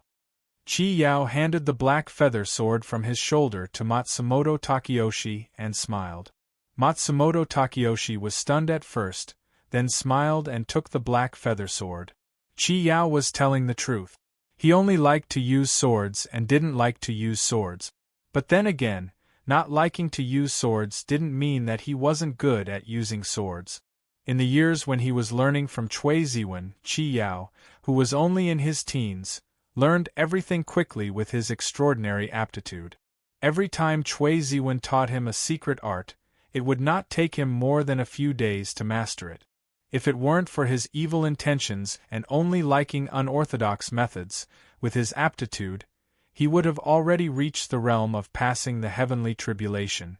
After handing the black feather sword to Matsumoto Takeyoshi, Qi Yao walked to the back of the team with his hands behind his back and a smile on his face. When he passed by the blue-eyed boy, Qi Yao turned his head and glanced at the boy, his eyes full of disdain. You! The blue-eyed boy was so angry at Qi Yao that he gritted his teeth and trembled all over, but he couldn't say a word. What could he say when his skills were inferior? Qi Yao shrugged and turned his head with a smile on his face. With his hands behind his back and whistling, he seemed to be in a good mood. How did my sword look? It wasn't embarrassing, right? Qi Yao, who came to Yi Fan's side, asked Yi Fan with a smile. Not bad. Yi Fan, who had his arms crossed, replied with a smile, with your sword, the blue-eyed boy's heart was shattered by you. I like to see him lose his soul. General Qi glanced at the green-eyed boy and said with a smile, this 3-inch nail isn't very capable, but he's quite ambitious. Whenever he has the chance, he'll go around showing off. He's like a Japanese monkey jumping up and down, chattering away. This time, let's teach him a lesson and let him calm down. After hearing this, He smiled and didn't reply. Japanese wild monkey, this name was very suitable for the blue-eyed boy. Everyone, who would like to try the third slash? Matsumoto Takeyoshi smiled as he looked around at the experts and asked again. Mr. Matsumoto, let me try the third slash. He, Chinkong's crane, SSS, S's, said S's, he. Mr. Ichikaku? When Chinkong Iha stepped out, Matsumoto Takeyoshi's eyes lit up. Although Chinkong Iha's cultivation was very high, he had always kept a low profile. Today, he took the initiative to volunteer, which surprised Matsumoto Takeyoshi. Matsumoto Takeyoshi wasn't the only one who was surprised. When Chinkong Iha stepped out, the expressions of the experts changed. Onijiro frowned, Funakoshi Shinichi's expression was serious, Bamu Chongqing's brows were tightly knitted, and Kamehameha stroked his beard. Yifan narrowed his eyes and turned to look at Qi Yao. Why are you looking at me? Qi Yao asked Yifan. You just mocked and ridiculed Green-Eyed Boy. This time, his fifth junior brother is going to stand up for him. Yifan said to Qi Yao. With Yifan's understanding of Chinkong Iha, this person would definitely not take the initiative to fight for a black feather blade. The reason why he did this was to save the face of Japan's 5 juniors. If Yifan didn't guess wrongly, Chinkong Iha had clearly heard Qi Yao's mocking and ridiculing. If it was anyone else, they wouldn't let their eldest senior brother get scolded as a Japanese wild monkey. This time, Qi Yao had offended someone. Hearing Yifan's explanation, Qi Yao was stunned at first, then smiled. This Chinkong Iha's cultivation is not low. You'd better not provoke him in the future. Yifan reminded Qi Yao. He had briefly fought with Chinkong Iha. This person's cultivation was high, and his spiritual power was strong. He was definitely not comparable to other masters. This is a competition, not a fight. What can he do to me? Qi Yao smiled. The grudge between the two of you is settled. Yifan turned around and said calmly. So be it. Qi Yao smiled indifferently. There are hundreds and thousands of people who have a grudge against me. Who does he think he is? Yifan didn't say anything. Can I? Mr. Matsumoto. Chinkong Iha, who was wearing a crane cloak, slowly walked to Matsumoto Takeyoshi and asked politely. Of course. Matsumoto Takeyoshi replied with a smile. I just didn't expect Mr. Ichikaku to come out so soon. As he said, he handed the black feather blade in his hand to Chinkong Iha. Senior brother was humiliated. I can't just sit by and watch. Chinkong Iha took the black feather blade with both hands and said calmly. Matsumoto Takeyoshi frowned. At this time, he finally understood why Chinkong Iha took the initiative to ask for help. After Chinkong Iha took the black feather blade, he slowly turned around and came to the front of the green-eyed boy. He bent down and looked at the green-eyed boy who was meditating cross-legged and unable to recover from the setback. Senior brother, don't worry, this black feather blade, I will help you get it back. Chinkong Iha pressed the green-eyed boy's shoulder and said calmly. The green-eyed boy raised his head, looked at Chinkong Iha, and then lowered it again. After that, Chinkong Iha slowly stood up. He held the black feather blade wrapped in black light and slowly walked to Qi Yao at the back of the team. At this time, he was expressionless and murderous. Yifan's guess was right. Qi Yao's sarcastic words clearly passed into Chinkong Iha's ears. No matter how weak the green-eyed boy's cultivation was, he was still the leader of the 5 boys. If he was called a Japanese wild monkey, then the remaining 4 boys were even worse than monkeys. Seeing Chinkong Iha's murderous aura, the masters immediately made a path. Seeing this, Qi Yao narrowed his eyes. He secretly gathered his spiritual power and prepared to step forward. But as soon as Qi Yao took the first step, Yifan's hand pressed on his shoulder. Seeing that Yifan had stopped him, Qi Yao frowned and turned to look at Yifan. Yifan stared at Qi Yao and slowly shook his head. Qi Yao took a deep breath and retracted his left foot. Kong Iha, who was wearing a crane cloak, quickly arrived in front of Qi Yao. He held the black feather blade and stared at Qi Yao. His eyes were cold and as sharp as knives. Qi Yao was not at a disadvantage at all. Dressed in a black robe, he stood with his hands behind his back. His expression was calm as he stared at Kong Iha's eyes. Yi Fan, on the other hand, was expressionless. He stood quietly beside Qi Yao with his arms crossed and his eyes lowered. "Did you just call my senior brother a Japanese wild monkey?" Kong Iha said coldly.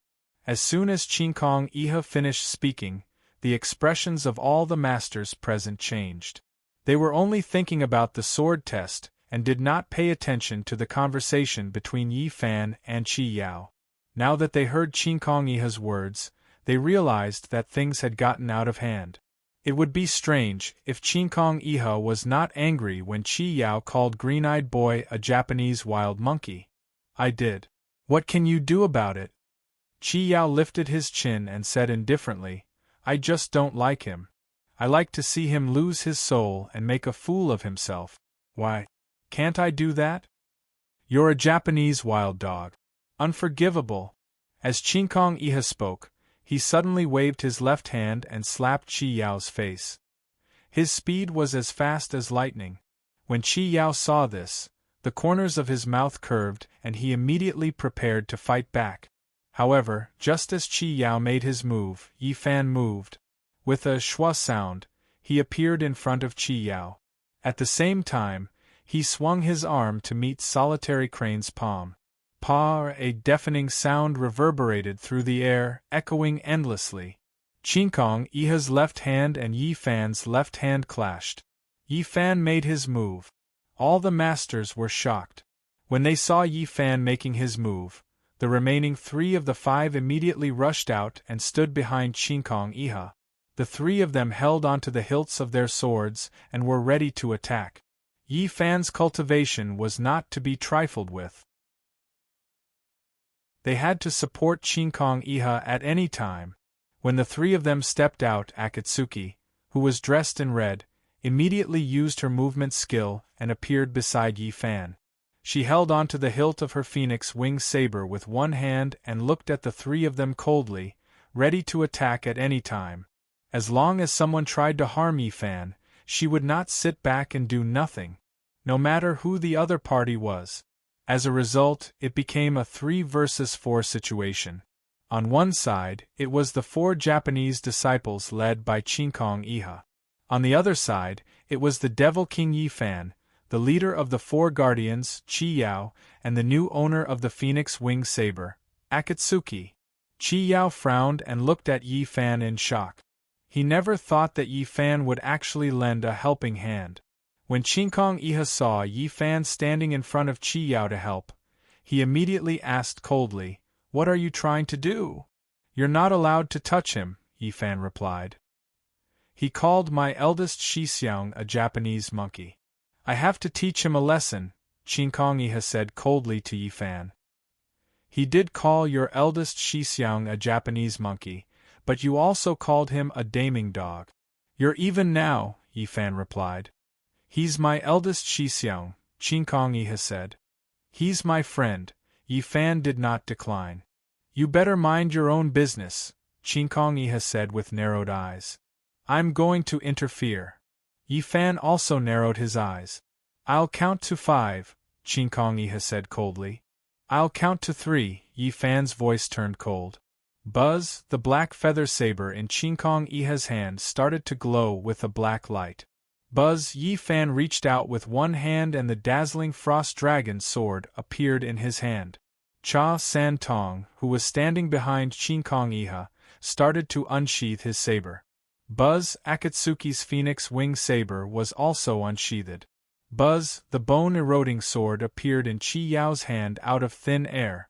A chaotic battle was about to break out.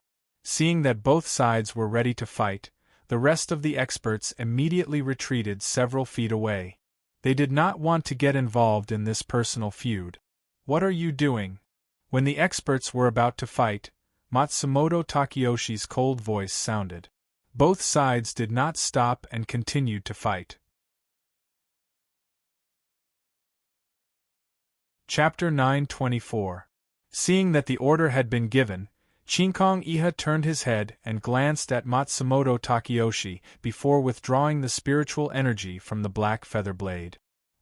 As soon as the spiritual energy was withdrawn, the black light wrapped around the black feather blade began to slowly recede. Schwa with a thought, the frost dragon sword in Yifan's hand, which was glowing with a silver light, disappeared into thin air.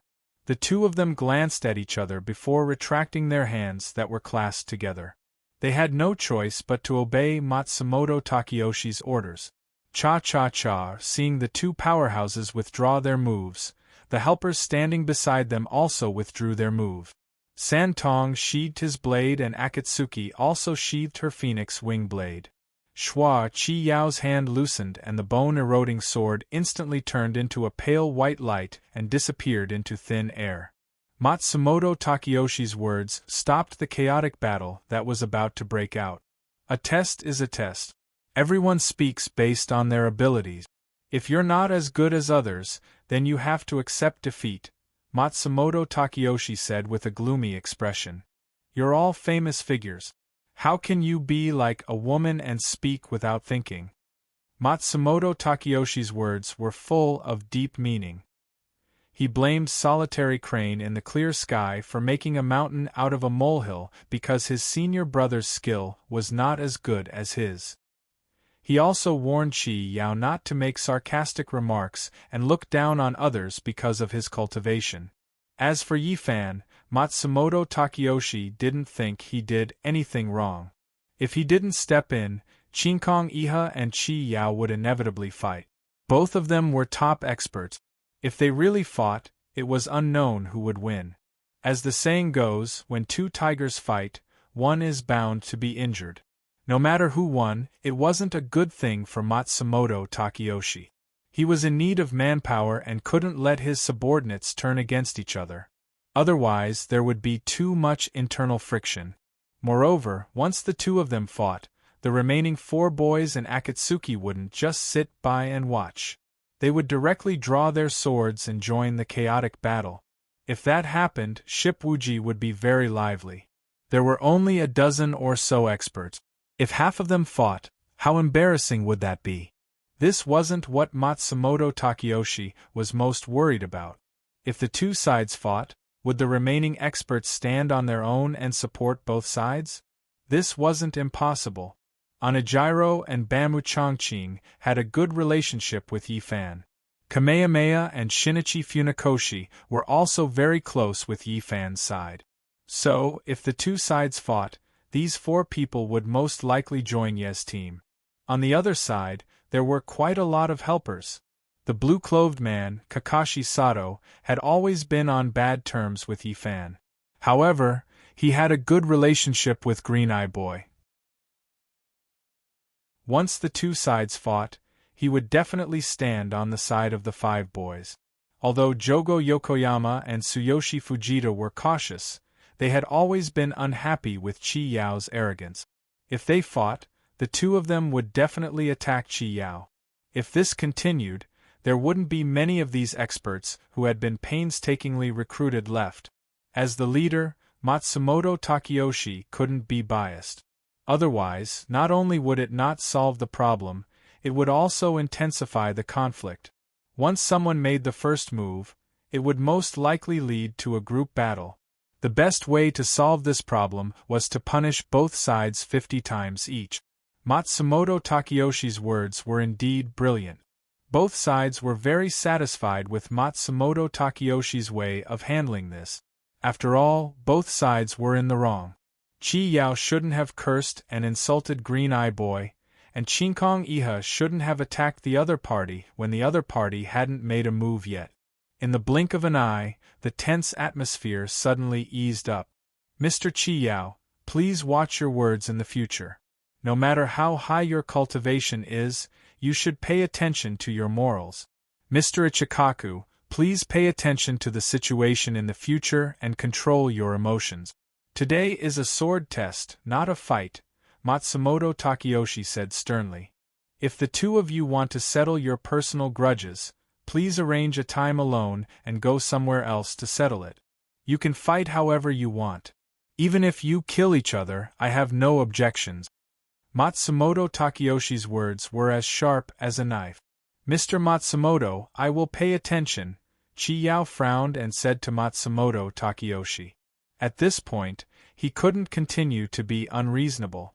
After all, Yi Fan had stepped forward to help him, and he couldn't not appreciate it.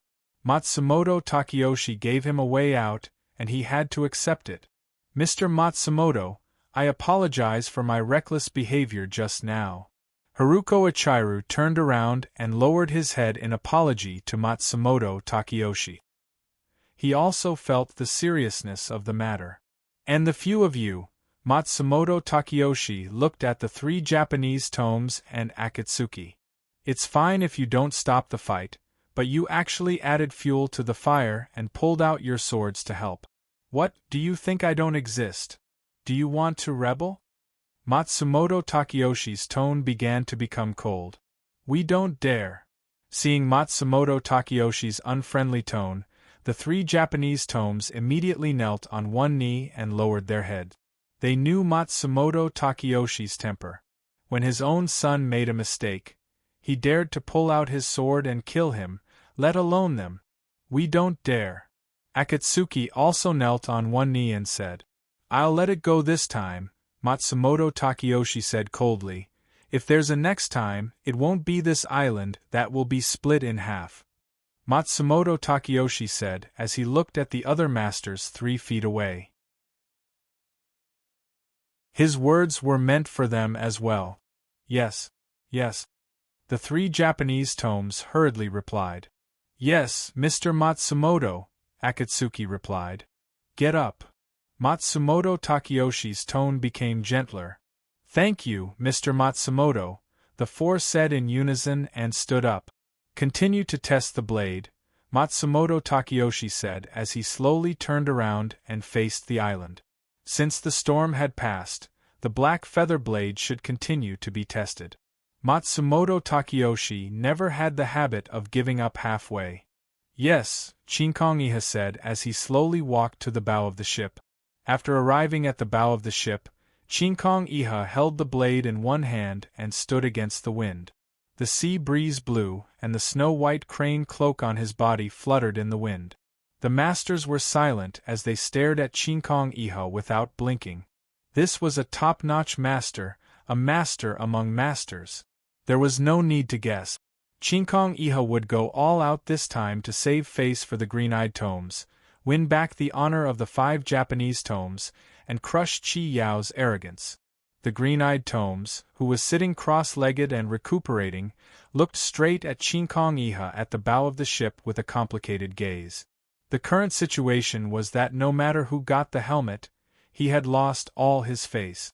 As the leader of the 5 Japanese tomes, he actually needed his 5th junior brother, Chinkong Iha, to stand up for him. It was embarrassing.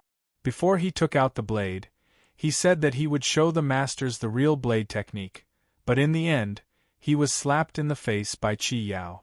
It was embarrassing. If Chinkong Iha won the helmet this time and gave the black feather blade to him, he would not have the face to own the black feather blade. It was embarrassing. If Chinkong Iha did not win the helmet, it would be even more embarrassing. What made him feel even more ashamed was that this was the second time that Chinkong Iha stood up for him. He wanted to show his face every time, but in the end it was not his face that was exposed, but his butt. Not only did he embarrass himself, but he also embarrassed the 5 Japanese tomes. He suddenly felt that he was a complete failure. In terms of stature, he was the shortest among the masters. He was less than 4 feet tall. In terms of appearance, he was extremely ugly. Compared to the handsome Bufan Onijiro, the dignified Bamu Chongqing, the handsome Yi Fan, and the elegant Chi Yao, there was a world of difference. In terms of cultivation, the forbidden technique that he used all his strength to display was not as good as the casual blade of others. In terms of status, Matsumoto Takeyoshi ignored him and turned a blind eye to him. He did not even take him seriously.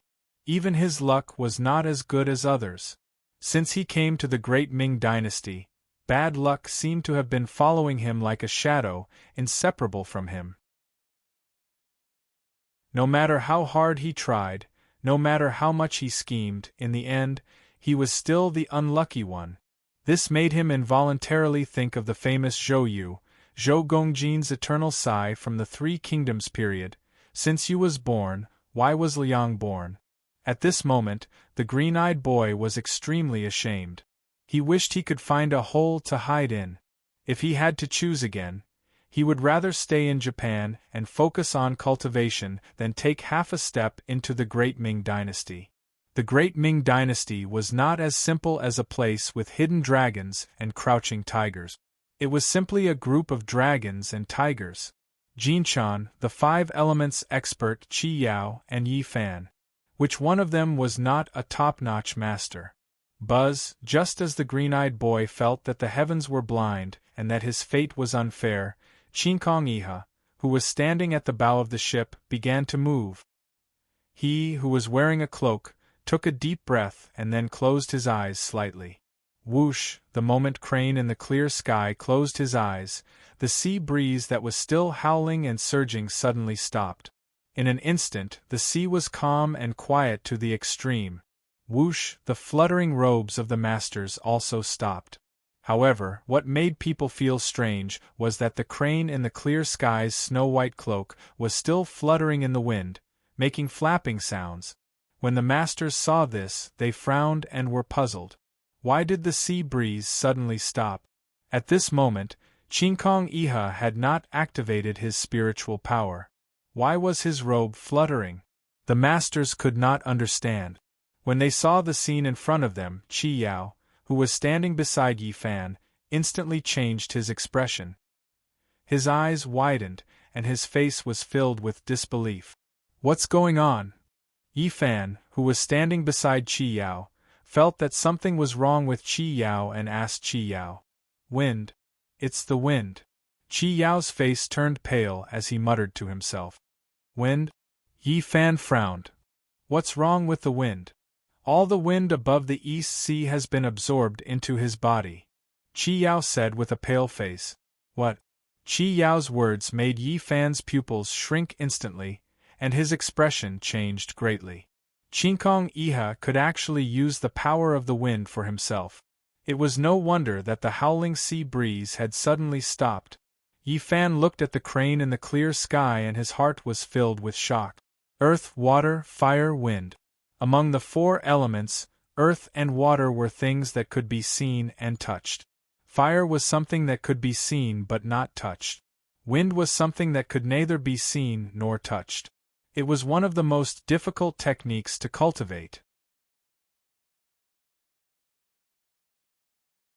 Chapter 925. As the saying goes, the experts look at the skill while the laymen look at the excitement. Chinkong Iha's art of controlling the wind did not escape Onijiro's eyes. As an expert in sorcery, he narrowed his eyes and furrowed his brows. This Chinkong Iha was indeed powerful. Not only was his spiritual energy overbearing, his cultivation was also unfathomable.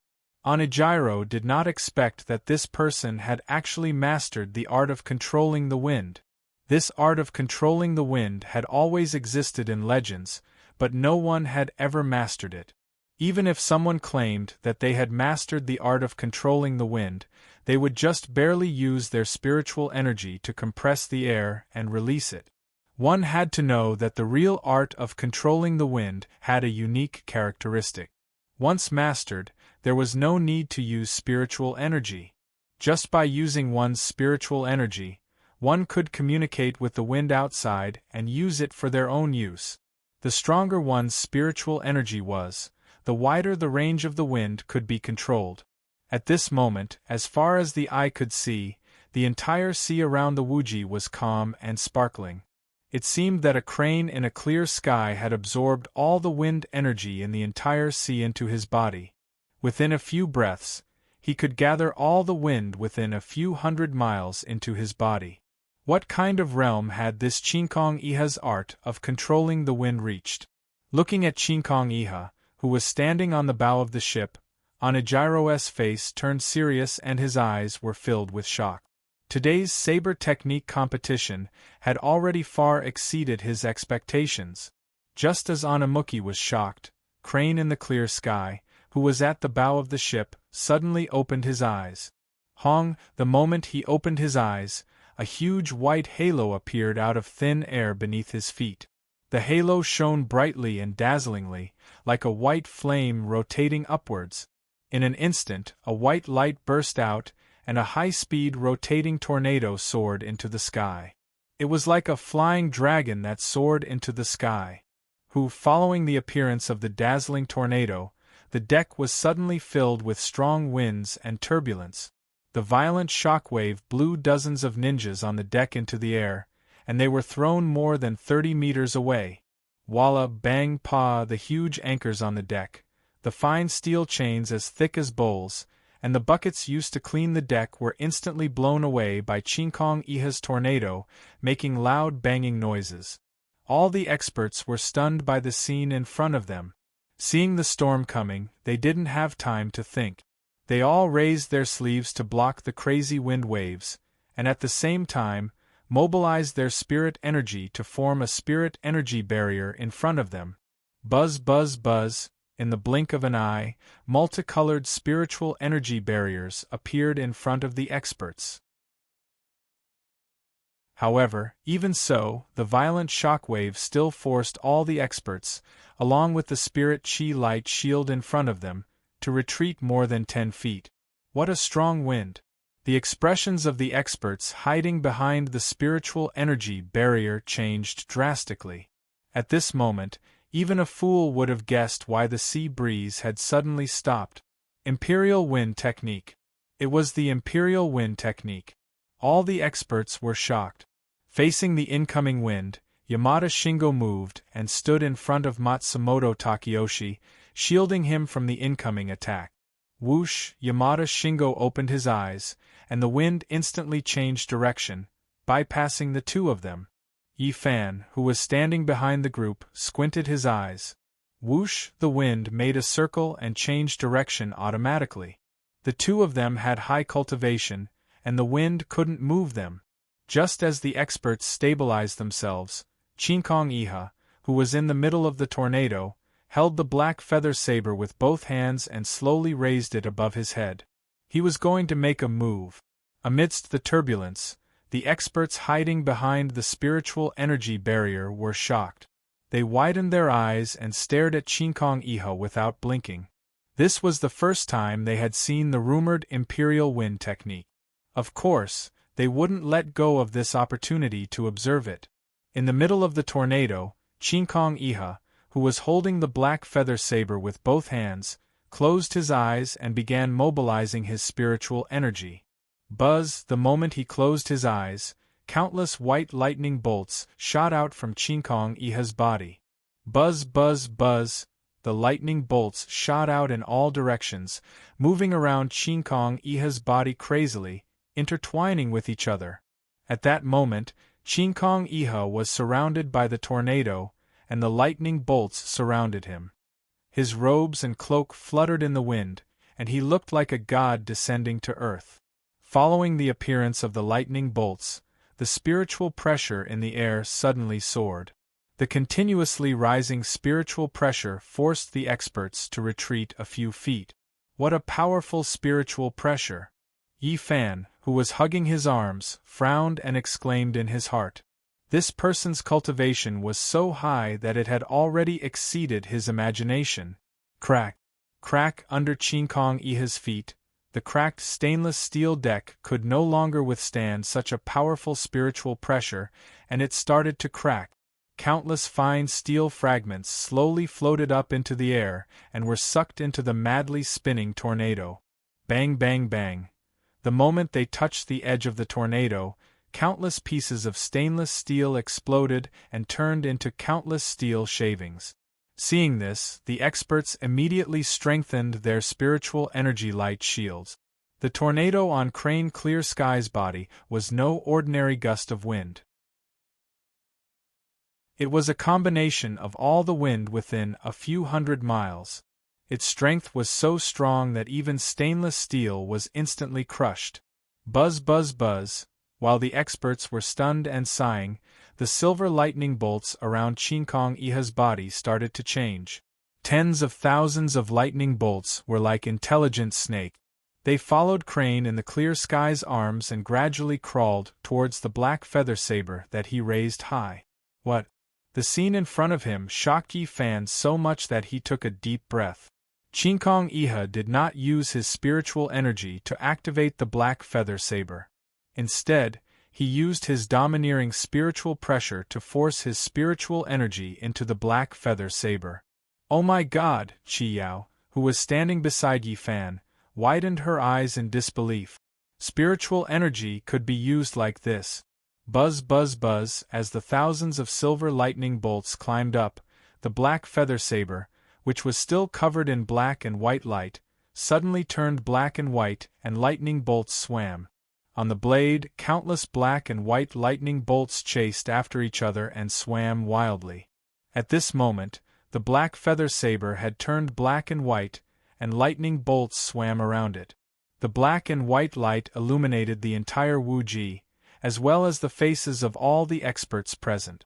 When all the lightning bolts had been injected into the black feather saber, Chinkong Iha, who was dressed in white, slowly opened his eyes. Buzz! Chinkong Iha's eyes were filled with silver light, and they shone brightly in all directions. Imperial Wind Technique, First Form, 10,000 Tornadoes. Chinkong Iha shouted softly, and the black and white black feather saber in his hands slashed down heavily.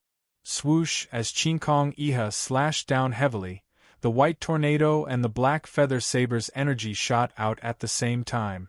Whoosh! The dazzling white tornado instantly left the crane in the clear sky and rushed toward the uninhabited island 5 miles away. Sizzle! Within the tornado, countless black and white lightning bolts swam around, making sizzling sounds. Spiritual power, wind power, saber energy. The power of his own body, the power of nature, and the power of his divine weapon. The three powers combined into one. Between the sea and the sky, a tornado that was more than 1,000 feet tall and intertwined with lightning spun crazily, moving forward at high speed. Whoosh! Wherever the tornado passed, the seawater parted, forming a huge trench that was 7 feet wide and 9 feet deep. Such a majestic big move instantly stunned all the experts hiding behind the spiritual energy light barrier. The blue-robed man, Sato Kawaki, swallowed hard, unable to believe what he was seeing. It was his first time seeing such a powerful expert who could unleash such a domineering force of nature on his own. Chinkong Iha. He would forever remember this expert's name. The green-eyed boy with messy hair had his mouth half open, and his face was filled with shock. He did not expect his 5th junior brother to be so powerful. The legendary Imperial Wind Technique had actually appeared in this person's body. No wonder Master gave him the Ghost King's order. This person was so powerful that only Master, the Ghost King, could subdue him. Whoosh! The tornado, which was more than 1,000 feet tall, had already reached the desolate island. Boom! As soon as the tornado touched the island began to shake. Whoosh! The tornado's powerful suction force sucked all the rocks, trees, and soil into it. Bang, bang, bang! Countless loud noises were heard, and all the rocks and trees were instantly crushed by the saber energy in the tornado, turning into dust. Whoosh! The island became smaller and smaller, and gradually disappeared. The uninhabited island, which was dozens of acres in size, was destroyed by Chinkong Iha's tornado and turned into nothingness. After destroying all of the uninhabited islands, Kiryu retracted his Imperial Wind Technique. Whoosh! As he withdrew his telekinesis, the tornado that connected the sea and the sky began to spread gradually, and finally disappeared above the sea. Whoosh! As soon as the tornado disappeared, the sea breeze that had disappeared reappeared above the sea. Silence. Complete silence. All the experts stood there motionlessly, as if they were statues. Chinkong Iha's move made them truly understand what power was. This time, Matsumoto Takeyoshi did not use the binoculars to observe. It was very simple. 5 miles away there was only sea water and no island. The island had disappeared. The man in white, Shingo Yamada, had a serious look on his face, and his expression changed for the first time. Chinkong Iha, as his name suggested, his strength soared to the sky, and he was like a crane flying through the clouds. Chi Yao stared blankly, and her face was filled with disbelief. Yi Fan, on the other hand, was frowning and did not say a word. Under the shocked gazes of the experts, Chinkong Iha, who was wearing a cloak with the word crane, slowly sheathed his saber and turned around. He looked at Chi Yao and Yi Fan, who were at the back of the team, and then walked down from the broken bow of the ship. Tap, tap, tap. In such a quiet environment, the sound of Chinkong Iha's wooden saber was particularly clear. He went directly to Matsumoto Takeyoshi and offered the black feather saber with both hands. Matsumoto Takeyoshi slowly took the black feather saber and did not say a word. He did not know what to say. Chinkong Iha bowed slightly to Matsumoto Takeyoshi and then slowly walked to the side of the blue-eyed boy, leaned over, and helped him to walk to the cabin. He wanted to heal the blue-eyed boy. "Mr. Matsumoto, it's my turn." The moment the two turned around, Yi Fan, who had his arms crossed, lowered his head and said,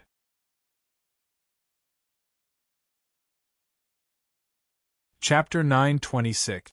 Yi Fan's words caused the experts, who were already flabbergasted, to be shocked once again.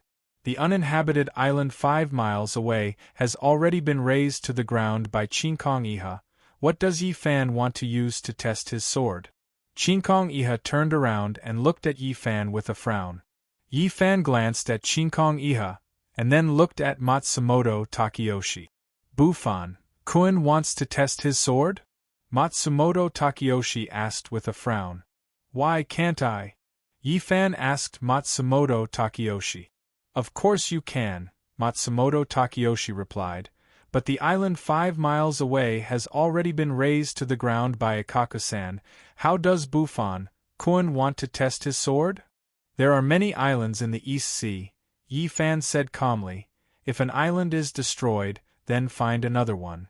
As soon as these words came out, the experts present were surprised at first, and then nodded repeatedly. Yi Fan is right, the East Sea is so big, it's easy to find an island. That's a good idea, Matsumoto Takeyoshi nodded and said. In that case, let's find another island. Yi Fan smiled and didn't speak. Sanada, besides this island, are there any other islands nearby?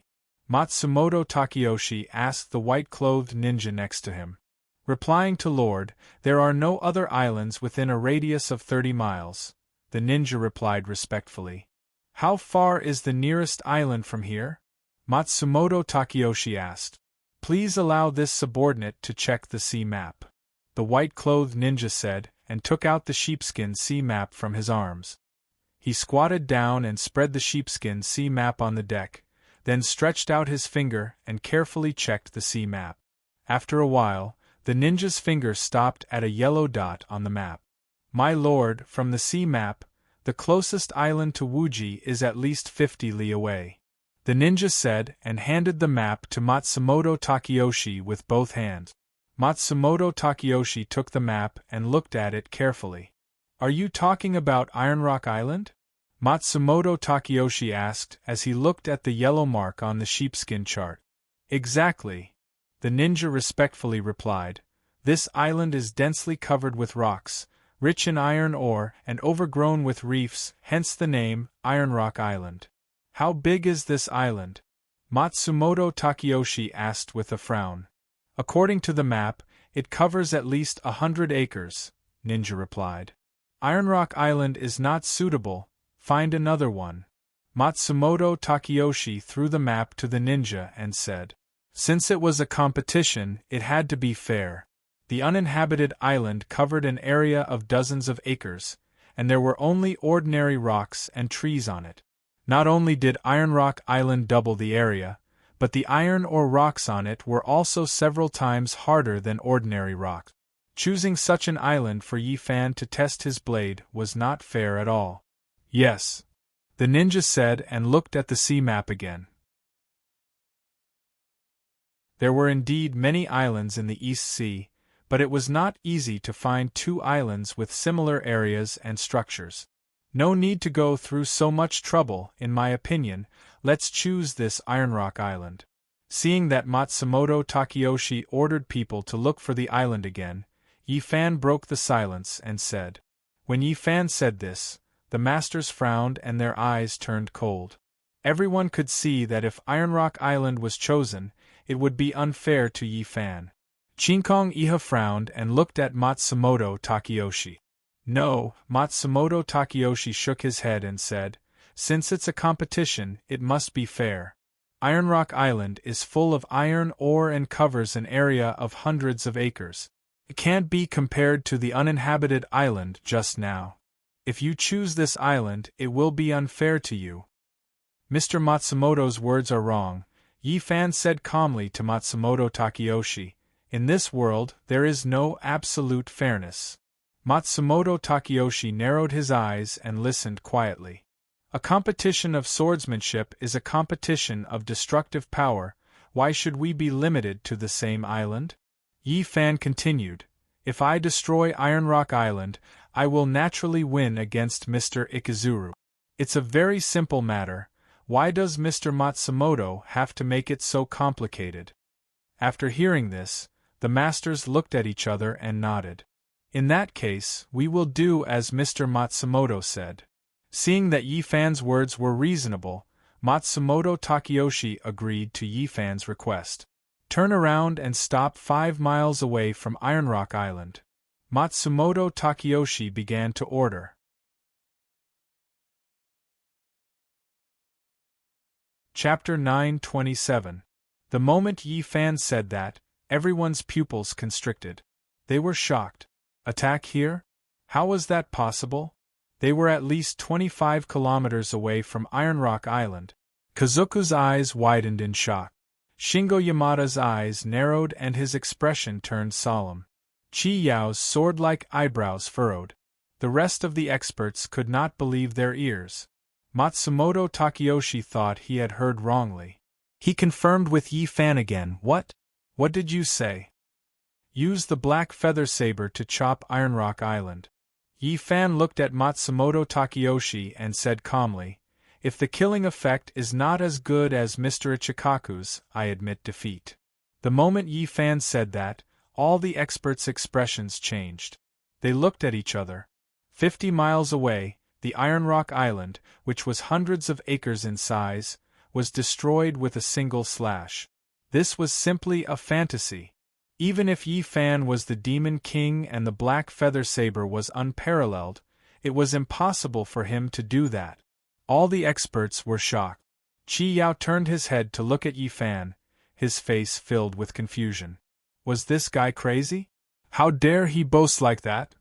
Even if he had the power of the heavenly demon, survived the heavenly tribulation, and had a secret technique, it was impossible for him to display such shocking power.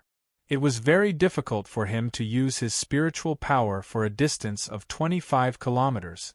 He could be arrogant, but he could not be too arrogant. If he did not achieve the killing effect, he would be ruining his own reputation.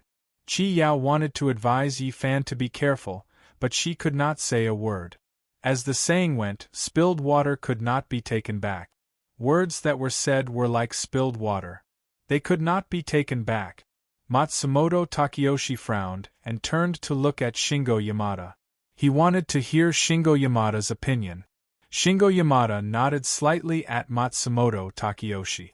Clearly, he agreed with Yi Fan's decision.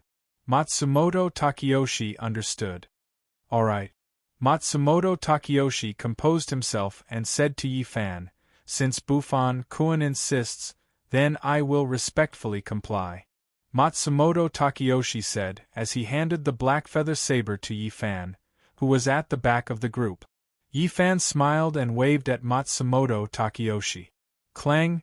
the black feather blade flashed and disappeared from Matsumoto Takayoshi's hand. Whoosh! In the blink of an eye, the black feather saber appeared in Yi Fan's hand out of thin air. What a great telekinesis! Yi Fan's move caused all the experts present to be secretly shocked. Buzz! The moment the black feather saber appeared in Yi Fan's hand, the entire saber let out a crisp and long cry. At the same time, the black feather saber trembled and flashed. Countless rays of black light shot out from the saber, dazzling everyone's eyes. The light that shot out illuminated the entire deck of the ship with a black light, like ink. The black feather saber was excited. The scene in front of them made the eyes of all the experts shrink. Even Matsumoto Takayoshi was flabbergasted by this scene. As the saying goes, a divine weapon recognizes its master. It was obvious that the black feather saber liked Yi Fan, which was why it let out an excited cry and released a dazzling light. Chinkong Iha was shocked and could not believe it. He did not expect the black feather saber to recognize Yi Fan as its master. Under the illumination of the dazzling black light, Yi Fan frowned. The black feather saber's reaction surprised him. It was obvious that this divine weapon liked him. As for the reason, he did not know. Buffon-kun, please. Matsumoto Takayoshi said to Yi Fan. Yi Fan nodded and held the dazzling black feather saber in his hand. Xiao Zhao, go to Hongji first. I will be done soon. Yi Fan said to Baihu, who was lying on his shoulder. Baihu nodded obediently and jumped down from Yi Fan's shoulder into Akatsuki's arms. After settling Baihu, Yi Fan's body began to float slowly into the air. The reason why he flew into the air was for the sake of the warship below him. If Yi Fan made his move on the deck of the warship would probably be smashed to pieces the moment he made his move. Disregarding everything else, Yi Fan's spiritual pressure alone would be able to crush the Buji warship in an instant. Mr. Fujita, please keep an eye on the Iron Cliff Island 50 miles away and report the damage to it. When Yi Fan floated away from the deck, Matsumoto Takayoshi looked at Fujita Takashi and said, Fujita Takashi was born with the yin-yang eyes and extremely powerful eyesight. Even with night vision, he could see up to 100 miles away. It was the best choice for him to let Fujita Takashi observe the damage to the Ironcliff Island. Yes, Mr. Matsumoto. Fujita Takashi, who was wearing a loose gray kimono and rattan shoes, replied respectfully. As he spoke, he turned around and walked toward the stern of the ship. The Iron Cliff Island was at the stern of the ship. After standing at the stern of the ship, Fujita Takashi stood against the wind and looked into the distance. Buzz! A green light flashed in Fujita Takashi's eyes and disappeared in an instant. He had used his eyesight. At that moment, Yi Fan, who was floating, was already in the air. Under the starlight, his black robe and silver hair fluttered as he held the black feather saber upside down. He floated in the air at a height of 3,000 feet, and then looked 50 miles away. Everything was as the ninja in white had said. A huge island 50 miles away came into view of Yi Fan. The entire island was iron-brown in color and looked extremely huge. Covered at least 100 acres. On the island there was sparse vegetation and rugged rock. There was no sign of life. It seemed that this island was the Iron Cliff Island that was rich in iron ore and extremely hard. Yi Fan thought to himself. He could only win today's competition. He could not afford to lose. Under normal circumstances, he would not participate in such a competition. However, this time, he had to participate and he had to win. There were 3 reasons. Firstly, the black feather saber in his hand was a peerless divine weapon that was personally made by the Saber Emperor Kazuken Sato for the Black Feather Troop. As the saying goes, know thyself and know thy enemy, and thou shalt be victorious in every battle. Only by obtaining this black feather saber could his grandfather and the rest understand the characteristics of this saber and come up with a plan to deal with it. Secondly, on the warship, only he and Qi Yao were from the Ming dynasty. The rest of them were from Japan. The current situation was no longer a competition between the elite. It was a competition between the Ming dynasty and the Japanese. If he did not participate, Qingkong Iha would definitely win first place. If that happened, not only would Qi Yao not be able to hold her head up high, but the Ming dynasty would also lose face. At this time, personal glory was no longer important. The most important thing was that the country's dignity could not be trampled on. Qingkong Iha's words of Ming dynasty dog had deeply hurt Yi Fan. Thirdly, the battle between him and Nan Gong Ao was imminent. He wanted to use this competition to test just how strong his current strength had become. It was reasonable for him to participate today and defeat Qingkong Iha to obtain the Black Feather Saber. Black Feather Saber, if you really want to follow me, release all of your strength. Yi Fan thought to himself as he activated his spiritual energy and activated the Black Feather Saber in his hand. Clang! The Black Feather Saber seemed to have heard Yi Fan's thoughts and instantly let out a cry of excitement. A black light burst out of the saber and a bright light burst out. In order to completely defeat Qingkong Iha and destroy the Iron Cliff Island 50 li away, Yi Fan directly used the Proud Moon Heavenly Order and the Xiantian Secret Essentials. Two great heavenly tribulations. Sizzle on the Black Feather Saber, countless green and white electric arcs moved crazily, making sizzling sounds. The ink-like black light, the blinding white light and the dazzling green light. 3 different lights appeared on the Black Feather Saber at the same time. It was extremely beautiful. Ting! Around Yi Fan's body, green and white light burst out, and a bright flame shot up into the sky. The light shot straight towards the bull and illuminated the entire area where Yi Fan was. The appearance of the 2 great techniques caused the spiritual pressure in the air to soar instantly. Bang, bang, bang! Yi Fan's tyrannical spiritual pressure directly pressed the expert's feet several inches deep into the deck that was made of fine steel.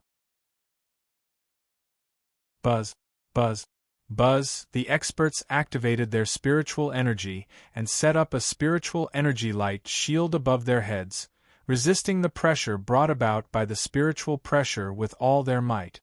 Their faces turned pale and were full of shock. He was actually able to release such a powerful spiritual pressure when he was 3,000 feet above the ground.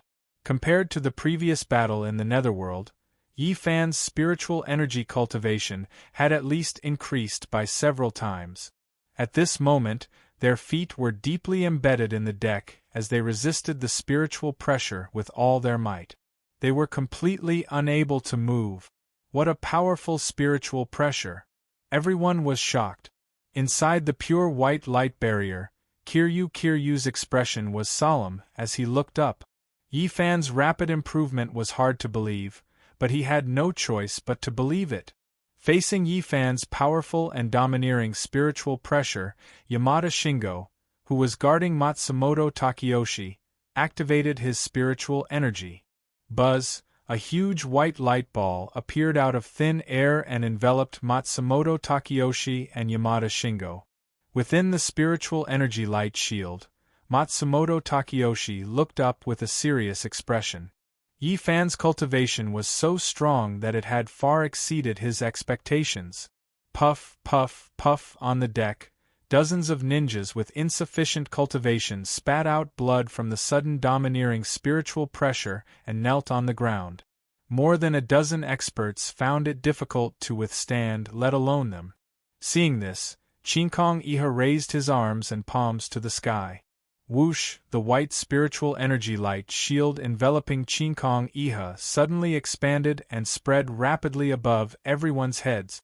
In an instant, a huge white light shield enveloped everyone on the deck.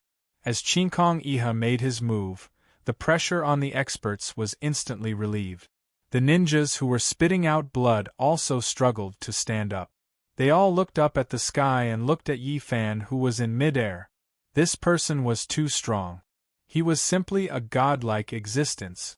Just by using spiritual pressure, he could suppress all the experts on the spot and make them unable to move. Within the light, Yi Fan looked at the battleship below. Then, with a thought, he raised his body again. To be honest, he didn't expect his spiritual pressure to be so strong. One had to know that he hadn't used the heavenly demon power and the heavenly demon power.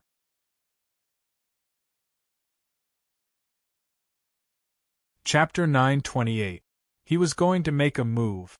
And he was going to use one hand. On the deck, all the masters looked up at the sky and were shocked.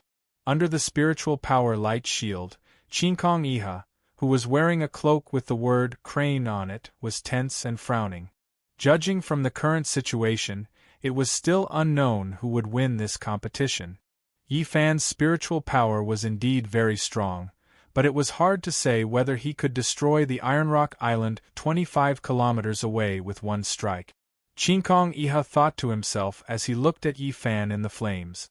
Chi Yao, who was wearing a black robe, had a solemn expression and clenched his fists. He was worried for Yi Fan.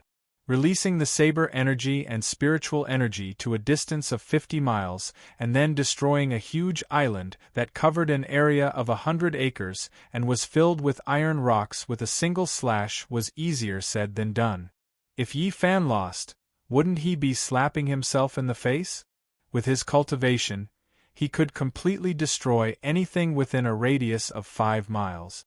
But he boasted that he would expand the attack range to 25 kilometers, which was 10 times larger. Even if he used his movement technique, it would take some time to cover the distance of 25 kilometers. He was already arrogant enough, but he didn't expect this guy to be even more arrogant than him. Yi Fan, oh Yi Fan, if you don't do it well this time, you're really playing big. Chi Yao thought to himself as he looked at Yi Fan, who was in flames in the air. Inside the spiritual power light ball, Matsumoto Takeyoshi, who was wearing a nightgown, stared at Yi Fan with his robe fluttering in the wind.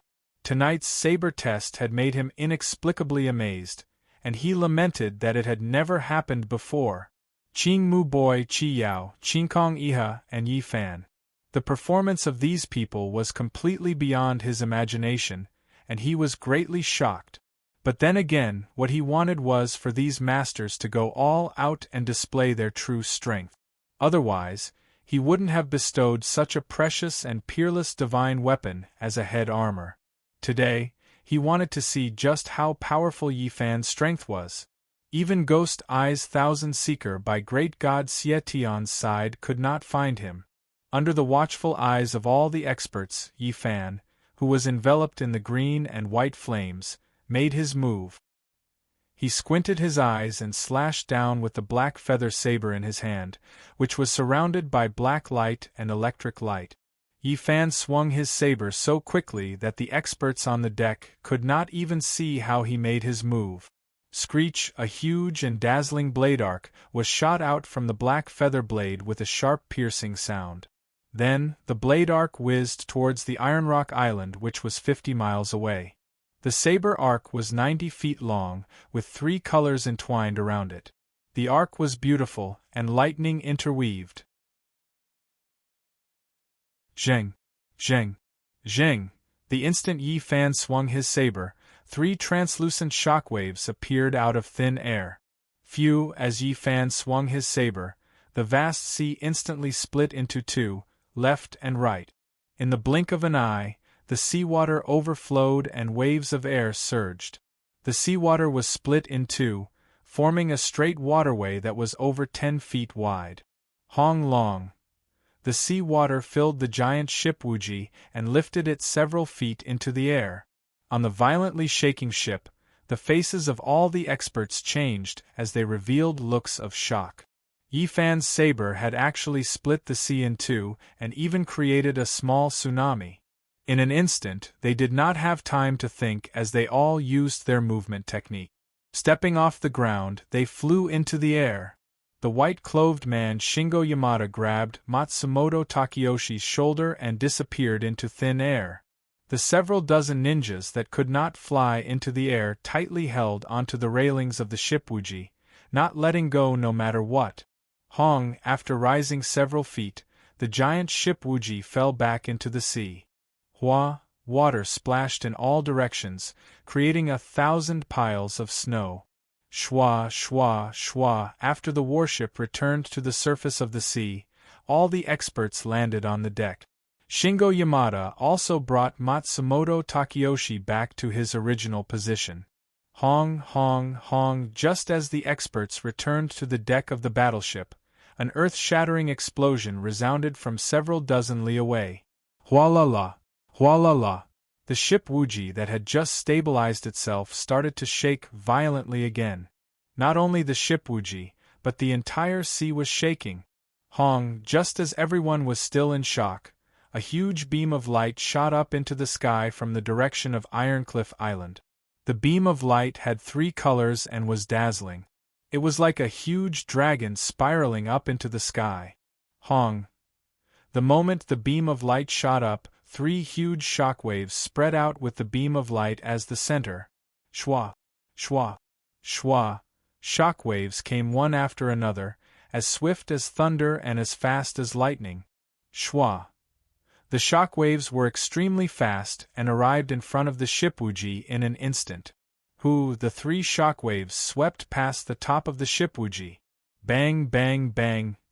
The huge mast of the ship Wuji could not withstand such a powerful shockwave and broke apart, smashing onto the deck. Bang.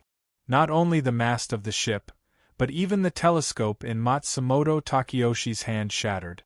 Seeing the mast smashing down, Yamada Shingo, who was guarding beside Matsumoto Takeyoshi, widened his eyes. Bang! The huge mast suddenly changed direction and smashed onto the empty ground. Fujita Takashi, who was standing at the back of the ship, stared at the beam of light that was 50 miles away without blinking. When the huge beam of light dissipated, Fujita Takashi's pupils constricted. His eyes were blank and his face was devoid of blood. He stood at the stern of the ship in a daze like a statue. It was gone. Ironcliff Island was gone. Fujita Takashi broke out in cold sweat and could not believe his eyes. Fujita Takashi was not the only one who was shocked. Crane Clearsky, Onamuro, Chi Yao, and Shingo Yamada were all dumbfounded at the same time, flabbergasted. Although their eyesight was not as good as Fujita Takashi's, their cultivation was extremely high and their eyesight was not ordinary. Naturally, they could see the situation on Ironcliff Island. I've lost. Chinkong Iha thought to himself, frowning. Yifan's improvement was too fast. In less than a month, his cultivation had increased to such a level. No wonder the Black Feather Blade recognized him as its master. This person's strength was as unfathomable as the ocean. After recovering from the shock, Chi Yao smiled. He won, this guy won. 50 miles away, he destroyed the extremely hard Ironcliff Island with a single slash. Yifan's strength was evident. It had only been slightly more than a month since the battle with the Netherworld. Without using the Heavenly Demon's power, this guy could display such overbearing spiritual power. The speed of this person's improvement was simply unbelievable. This guy was indeed arrogant, but he had the right to be arrogant. After being shocked, Chi Yao suddenly felt a little scared. If this continued, Yifan's strength would reach the level of Almighty Immortal in no time. By then, as long as Yifan wanted to kill him, it would be as easy as blowing off dust. It seemed that it was time for his yin-yang double life technique to increase its level. Otherwise, he would not be able to protect himself. Chi Yao thought to himself, Mr. Fujita, how is Ironcliff Island now? Matsumoto Takeyoshi asked Fujita Takashi. The telescope in his hand had been shattered, so he could not see the damage done to Ironcliff Island.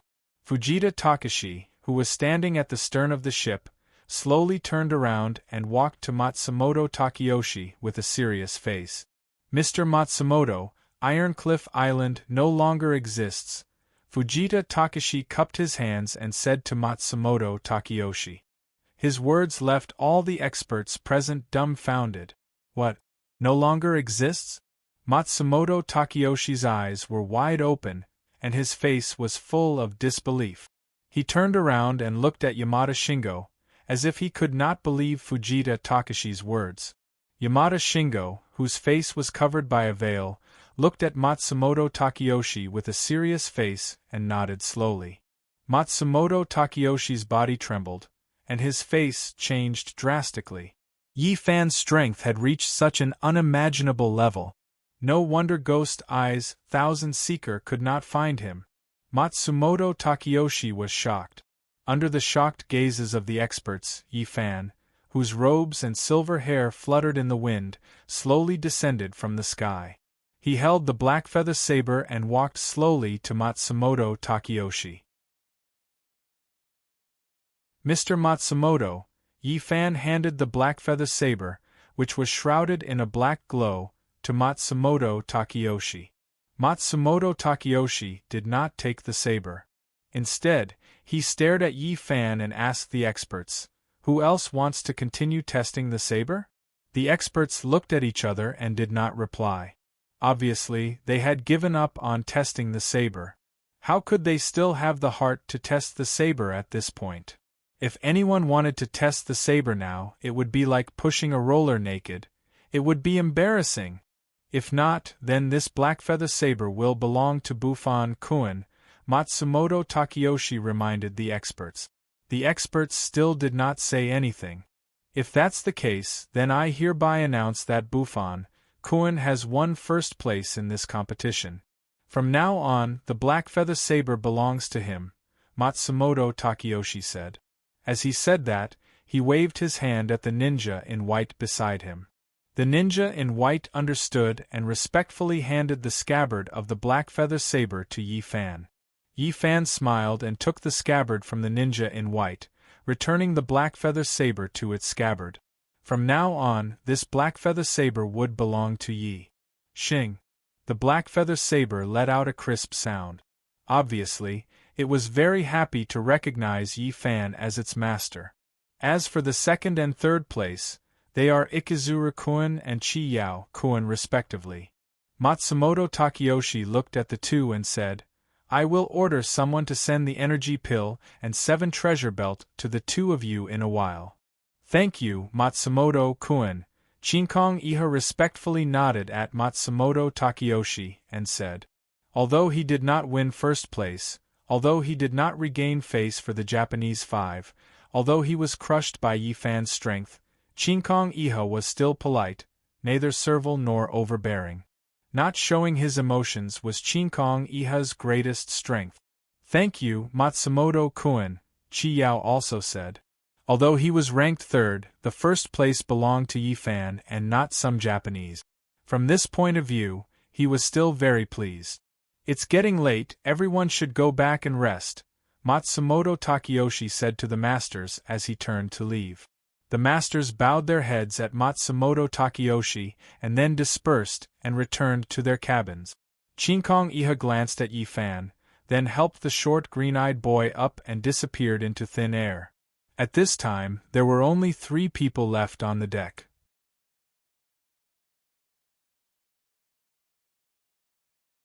Chapter 929.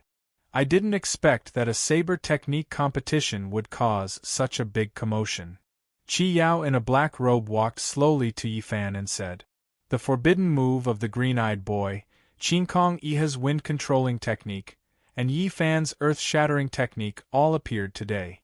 You still have the nerve to say that? If you hadn't spoken rudely and ridiculed the green-eyed boy, how could there be today's chaos?" Akatsuki in a red robe looked at Chi-Yao and said coldly. If Chi-Yao had kept her mouth clean, Chinkong Iha wouldn't have been angry at all and naturally wouldn't have had a conflict with Yi Fan. Now, in order to help Chi-Yao, Yi Fan almost fought with Chinkong Iha. Until now, Akatsuki still didn't understand why Yi Fan would rather confront Chinkong Iha head-on to help Chi-Yao. "First, I can say whatever I want. That's my freedom and has nothing to do with others. Second, I didn't ask Brother Yi to help me. He did everything voluntarily. Also, miss you, please be polite to me. Don't think that I won't dare to touch you just because someone is protecting you." Facing Akatsuki's accusation, Chi-Yao's eyes turned cold and said, No woman had ever dared to talk to him like that. Touch me? You can try. Akatsuki stepped forward and said angrily. Chi Yao narrowed her eyes with killing intent. All right, stop fooling around. Yi Fan frowned and stopped the two of them. Akatsuki glared at Chi Yao, then snorted and turned her head. The Chi Yao flicked his sleeves and no longer paid any attention to Yu Hongji. The two people who were on the same side just a moment ago now wanted to kill each other. If you have the time to argue, why don't you help me think of a countermeasure? Yi Fan looked up at the two of them and said with a frown. Countermeasures? What countermeasures? Akatsuki turned to look at Yi Fan and asked. Chi Yao was also puzzled by Yi Fan's words. It's not convenient to talk here. Let's talk in my cabin. As Yi Fan spoke, his figure disappeared into thin air. The two of them looked at each other. Then, they both used their movement techniques and turned into two rays of light, one black and one red. They flew toward Yi Fan's cabin. Clearly, Yi Fan had something to discuss with them. A moment later, the two of them appeared in Yi Fan's sleeping cabin. At this moment, Yi Fan was sitting upright on a praying mat. His expression was solemn, and his brows were tightly knitted. What happened? Why are you so worried? Chi Yao said. She shook her sleeves and sat down opposite Yi Fan. Seeing Yi Fan's worried face, Akatsuki frowned and sat beside Yi Fan. Why did Matsumoto Takeyoshi give the black feather saber as a reward? Yi Fan asked the two of them. What's the difference between this and giving the saber to me? He was suspicious of Matsumoto Takeyoshi's actions. Everyone knew that among the masters, if he claimed to be second in cultivation, no one would dare to claim to be first. Why did Matsumoto Takeyoshi do this? It should be known that this was a peerless divine weapon tailor-made for the Black Feather Troop. With Matsumoto Takeyoshi's style of doing things, this matter was definitely not as simple as it seemed. Since it's a test, then the true power of this saber must be displayed, Chi Yao said. If there's no reward, who would be willing to put in the effort to display the secret technique? It's not like you didn't see that in order to obtain this saber, the Japanese monkey even used a forbidden technique. Hearing Chi Yao say that the green-eyed boy was a Japanese monkey, Akatsuki rolled her eyes at Chi Yao. Don't forget, this black feather saber was tailor-made for the Black Feather Troop by Sato, so there must be more than one. Chi Yao ignored Akatsuki and continued. In order to find the weakness of this saber, Matsumoto Takeyoshi had to sacrifice a little. Based on this analysis, it's normal for this saber to be given as a reward. No. Yi Fan shook his head and said, No? Chi Yao asked, What's wrong? Matsumoto Takeyoshi himself is an expert in appraising weapons. His ability to appraise weapons is not below mine. Yi Fan looked up at Chi Yao and said. Chi Yao frowned and did not speak. Although Matsumoto Takeyoshi is an expert in weapons, he has no spiritual power, Akatsuki said. Maybe he wants to see how powerful this saber can be in the hands of a spiritual power master. That's still not right. Yi Fan continued. It's true that Matsumoto Takeyoshi doesn't have any spiritual power. However, don't forget that Yamada Shingo beside him is a spiritual master. If you want to understand the power of this blade, you can get him to test it himself. Why bother so many masters and make things so troublesome? This, Akatsuki could not answer. After hearing what you said, this matter is indeed strange. Chi Yao nodded. What do you think of this matter? Akatsuki asked Yi Fan. In my opinion, Matsumoto Takeyoshi deliberately passed this saber to me in the name of testing it. Yi Fan gently picked up the black feather saber on the table and said while caressing the blade. Passed it to you? How is that possible? Akatsuki asked in shock. He passed such a precious black feather saber to you in such a roundabout way. Do you think Matsumoto Takeyoshi is a fool? Chi Yao did not believe Yi Fan's words. He is not a fool. Yi Fan looked at Chi Yao and said, He passed this saber to me for a reason. What is it? Akatsuki asked. To distract him. Yi Fan replied. Distract him? Akatsuki was more confused. Everyone knows that the imperial court has already redressed the Yi family's name. At this time, the entire Yi family is working through the night to build military equipment to help the imperial court quell the rebellion and eliminate the rebels. Yi Fan explained, Matsumoto Takeyoshi passed this saber to me. Perhaps he wanted to lure me to bring this saber back to the Yi family and let them study it. I don't understand what you are saying.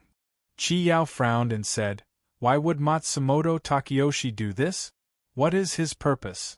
Is he crazy to give the Black Feather Unit's saber to the Yi family to study? He is not crazy. Yi Fan replied calmly, If I am not wrong, this saber was not made by Sato for the Black Feather Unit. What?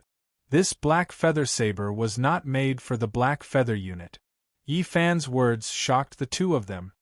You mean this saber is fake? Chi Yao asked Yi Fan in shock. This saber is not fake, and it is indeed a magical weapon. Yi Fan replied, however, this saber was not made for the Black Feather Unit. What do you mean? Chi Yao asked. The Black Feather Unit is Matsumoto Takeyoshi's trump card. I've been in East Sea for a long time, and all I know is that this mysterious unit is extremely powerful. Other than that, I don't know anything. Even Yagi Chokyo, the leader of Koguryu, knows very little about this unit. Think about it, Matsumoto Takeyoshi is so smart. How could he take the initiative to make the saber of his trump card unit public? Why would he give it to me? Yi Fan asked Chi Yao. Chi Yao listened quietly with a solemn expression. You and I both know that the true meaning of the saber lies in hiding, Yi Fan continued. Matsumoto Takeyoshi is proficient in the art of war. He is very scheming. Of course, he understands this principle.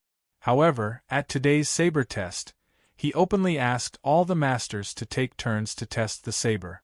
Don't you think this is a bit unusual? Chi Yao took a deep breath and exhaled heavily. Why would he do this? What good would it do him? Akatsuki asked Yi Fan with a solemn expression. Yi Fan shook his head. He did not know why Matsumoto Takeyoshi did this. He was sure that there was something wrong with this matter. Other than that, he knew nothing. Then what are you going to do? Bring this saber back to the Yi family? Chi Yao asked Yi Fan. Not for the time being, Yi Fan replied. Before he figured out Matsumoto Takeyoshi's purpose, he would not act rashly. Why did you help me today? Chi Yao changed the topic and asked Yi Fan. This is not your style. Chi Yao knew Yi Fan's way of doing things very well.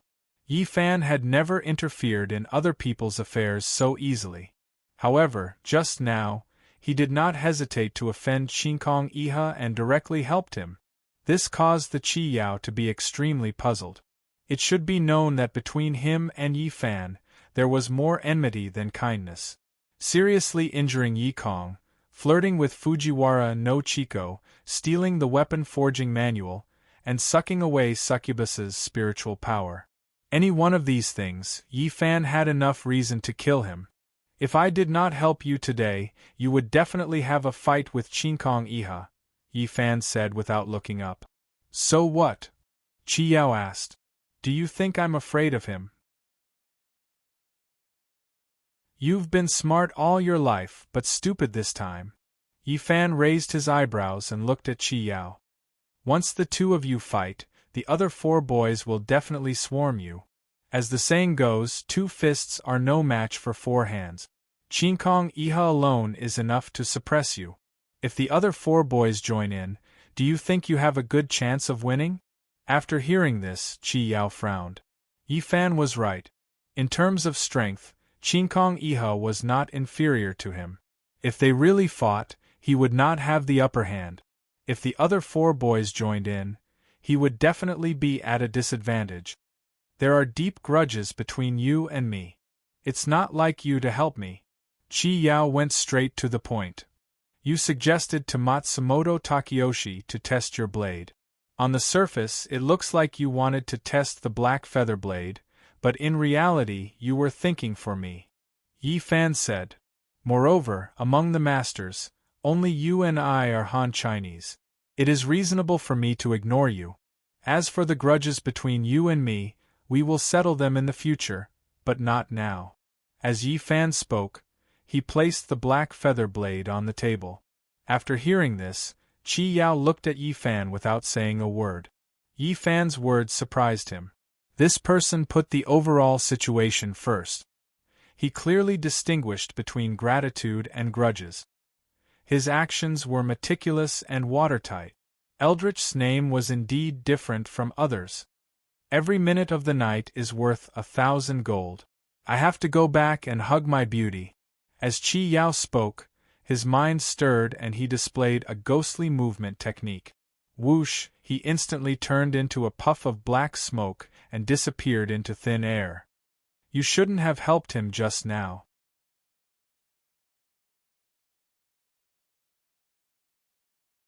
Chapter 930.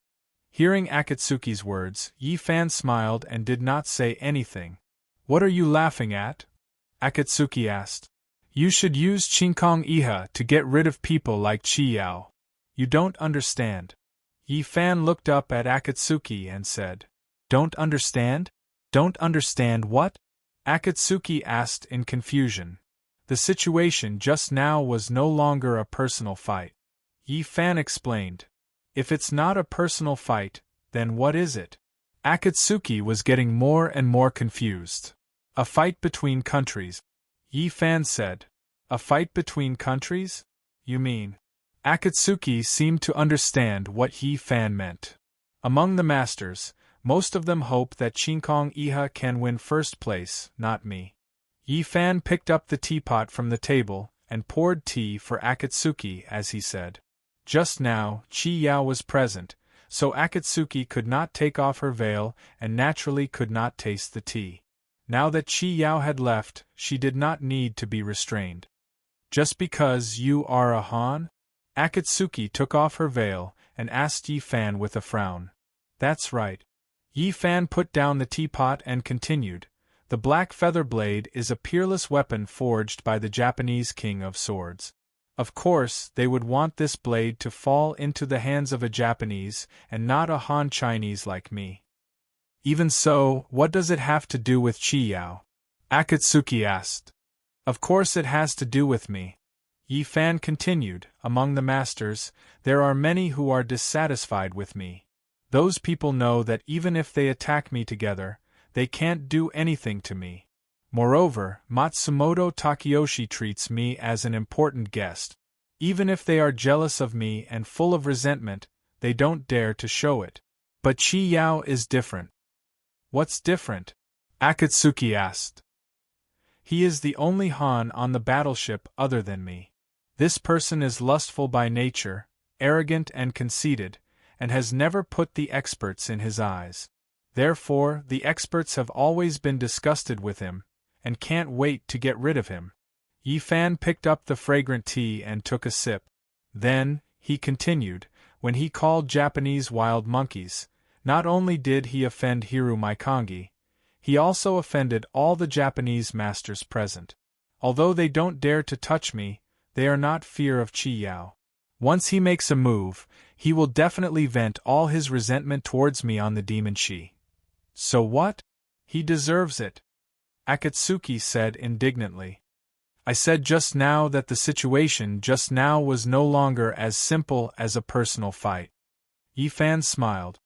"Although Qi Yao and I have a grudge, we have to be united in front of outsiders. We can't let them see us as a joke." Akatsuki did not say anything. Yi Fan's analysis was reasonable, and she had nothing to say. "Actually, you didn't have to do anything just now." Yi Fan changed the topic and said to Akatsuki, "In their eyes, you have become a traitor to Japan." "I don't care about that," Akatsuki said without looking up. "They can touch anyone but you." As she spoke, she picked up the fragrant tea on the table with both hands and drank it gently. Yi Fan frowned after hearing this. Akatsuki's feelings for him had already been deeply rooted in her bones. What do you plan to do now? Akatsuki looked at Yi Fan with her beautiful eyes and asked. Of course I will prepare with all my strength. Yi Fan said without hesitation. I can only win the battle with Nangong Ao, I cannot lose. Akatsuki nodded. In 3 days, it will be the double 9th festival on the 9th day of the 9th month. It is the best time for me to cultivate the mysterious sky secret technique. I will take this opportunity to bring you to the Lingyun cave for a few days. Yi Fan said to Akatsuki. Stay for a few days?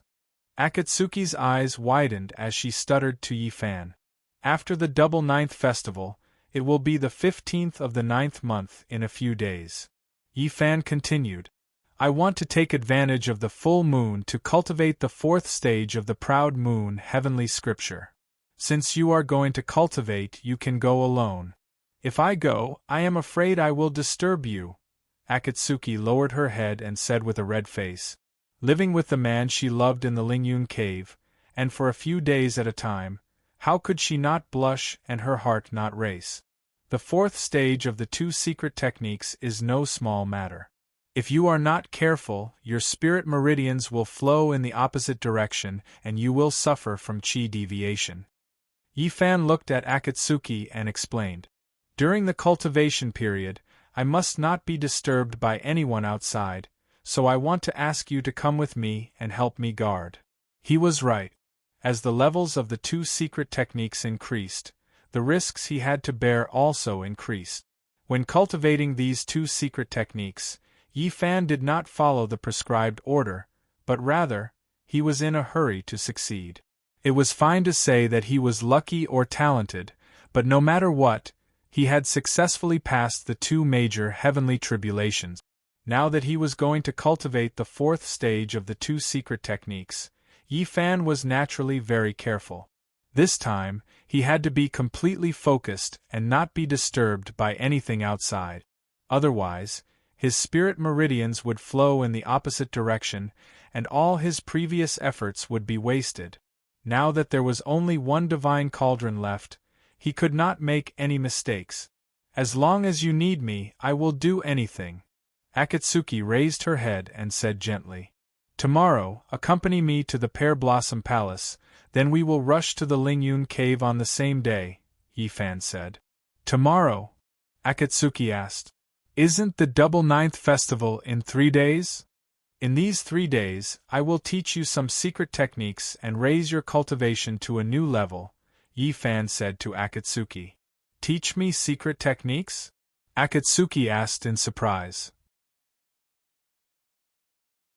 This time, danger lurks in every corner and there are many obstacles. If you fail to break through, your body will be crushed and your primordial spirit will dissipate. Yi Fan looked into Akatsuki's eyes and said calmly, Just in case, I will raise your cultivation rapidly in 3 days. This way, even if my body and soul are destroyed, I will have no regret. No. You can't die. I don't agree with you doing this. After hearing Yi Fan's words, Akatsuki stood up from the futon and shouted at Yi Fan. Her eyes were red, and her lips were trembling. Her beautiful eyes stared at Yi Fan. Why are you in such a hurry? Yi Fan was stunned and said, I'm talking about what if. What if is not allowed. Akatsuki continued to shout. Looking at Akatsuki's angry face, Yi Fan was silent. Ever since they met, this was the first time she was so angry at him. I have to leave you something. After a long time, Yi Fan looked down and said. Yi Fan had always felt that he owed Akatsuki. This Japanese girl was deeply in love with him, and he had no way to repay her. The only thing he could give Yu Hongji now was his cultivation. There was nothing else. I don't want you to leave anything. I just want you to live. Akatsuki choked with sobs. After saying that, Akatsuki put on her veil and turned to leave. Only Yi Fan, who had a serious expression on his face, and the white fox, whose eyes were shining, were left in the spacious cabin. The night passed by quickly. In the blink of an eye, it was the morning of the 2nd day. After a simple meal, Yi Fan brought Baihu to the deck of the boat. He stood there quietly as he looked at the Wuji opposite him. He was waiting for Akatsuki. Baihu sat obediently at Yi Fan's feet. It looked at the warship in front of it for a while before raising its head to look at Yi Fan. A man and a fox quietly waited for Akatsuki. They waited for the familiar red figure to rise from the warship and land in front of them. However, half an hour passed and Akatsuki still did not appear. If it was in the past, she would have appeared in front of Yi Fan. Xiao Zhao, Hong Ji won't be coming. Let's go, Yi Fan said. As he spoke, he picked up the white fox beneath his feet and turned around, preparing to use the cloud riding technique. Who said I won't be coming? Just as Yi Fan turned around, Akatsuki's voice came from Wuji. Yi Fan turned around and looked at the other side. A red figure rose from the Wuji and flew towards them at high speed. Seeing Akatsuki fly towards them, Yi Fan smiled in relief. It seemed like he was overthinking. Akatsuki did not stand him up. Swoosh! In the blink of an eye, Akatsuki, who was dressed in red and had a veil over her face, landed in front of Yi Fan. Her eyes were red and swollen. It was obvious that she had cried last night. Hong Ji, Yi Fan wanted to say something but stopped. I just went to Matsumoto Takayoshi's cabin and asked him to leave. I said that I had to go on a long trip with you, so I was late. Akatsuki took Baihu from Yi Fan's arms and explained to Yi Fan. Yi Fan responded, "Let's go." Akatsuki looked up at Yi Fan and said calmly. Yi Fan nodded and waved his sleeve. Whoosh! Countless clouds quickly gathered under their feet, slowly lifting them up into the sky. Where are they going? Why are they gone for 8 or 9 days? Inside Wuji's cabin, Shingo Yamada, who was dressed in white, looked at the giant auspicious clouds that gradually rose into the sky and muttered to himself, "Don't worry." Matsumoto Takayoshi, who was standing by the porthole, smiled and said, "This time, he won't be able to escape our surveillance." Shingo Yamada nodded slowly. "Tell Qianshuan to keep an eye on Yi Fan without blinking. If there's any news, report to me immediately." Matsumoto Takayoshi turned around and said to Shingo Yamada. "Understood," Shingo Yamada replied. Matsumoto Takayoshi's lips curled into a sly smile. Above the clouds, Yi Fan and Akatsuki stepped on the auspicious clouds and walked side by side. "How confident are you in cultivating the 2 ultimate techniques this time?" Akatsuki, who was carrying Baihu, looked ahead and asked Yi Fan. "At most 70%, Yi Fan replied. "Have you ever thought about what will happen to your wife if something happens to you?" Akatsuki continued asking. "If she stays in the Great Ming Dynasty, Jinchan will take care of her. If she returns to Japan, her master, Ito Fumio, will take care of her," Yi Fan replied. "But the person she needs the most isn't them, it's you." Yu Hongji turned her head and said to Yi Fan word by word.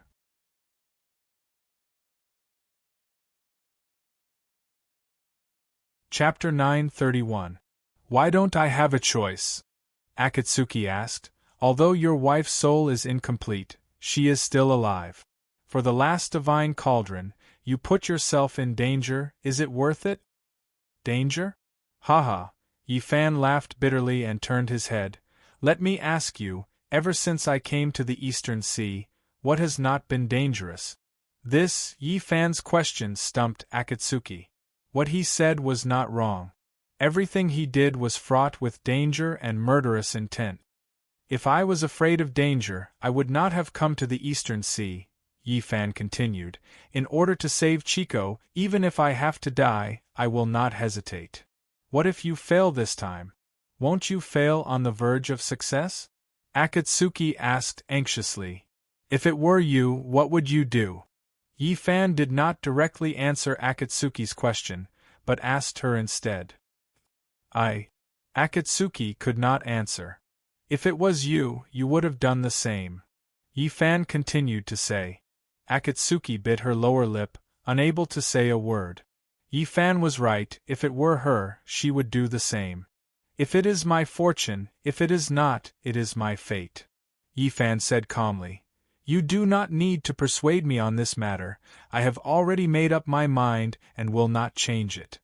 As he spoke, he took out the heavenly Luo umbrella and held it above their heads. Hua, the green light that poured down instantly enveloped the two. Akatsuki frowned and did not speak.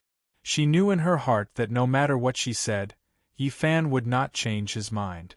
The only thing she could do now was to let nature take its course. The two did not speak anymore and focused on hurrying. The auspicious clouds moved as fast as lightning, chasing after the wind and lightning. In less than an hour, the two of them arrived above the Pear Blossom Palace.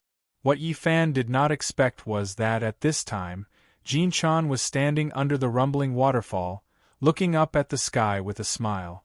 Above the auspicious clouds, Yifan was dumbfounded by what he saw. Under the protection of the umbrella, Jinchan was actually able to detect his whereabouts in advance. What was going on?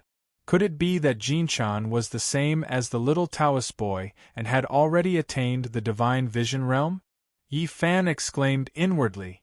Under the smiling gaze of Jinchan, Yifan placed the auspicious clouds on the grass.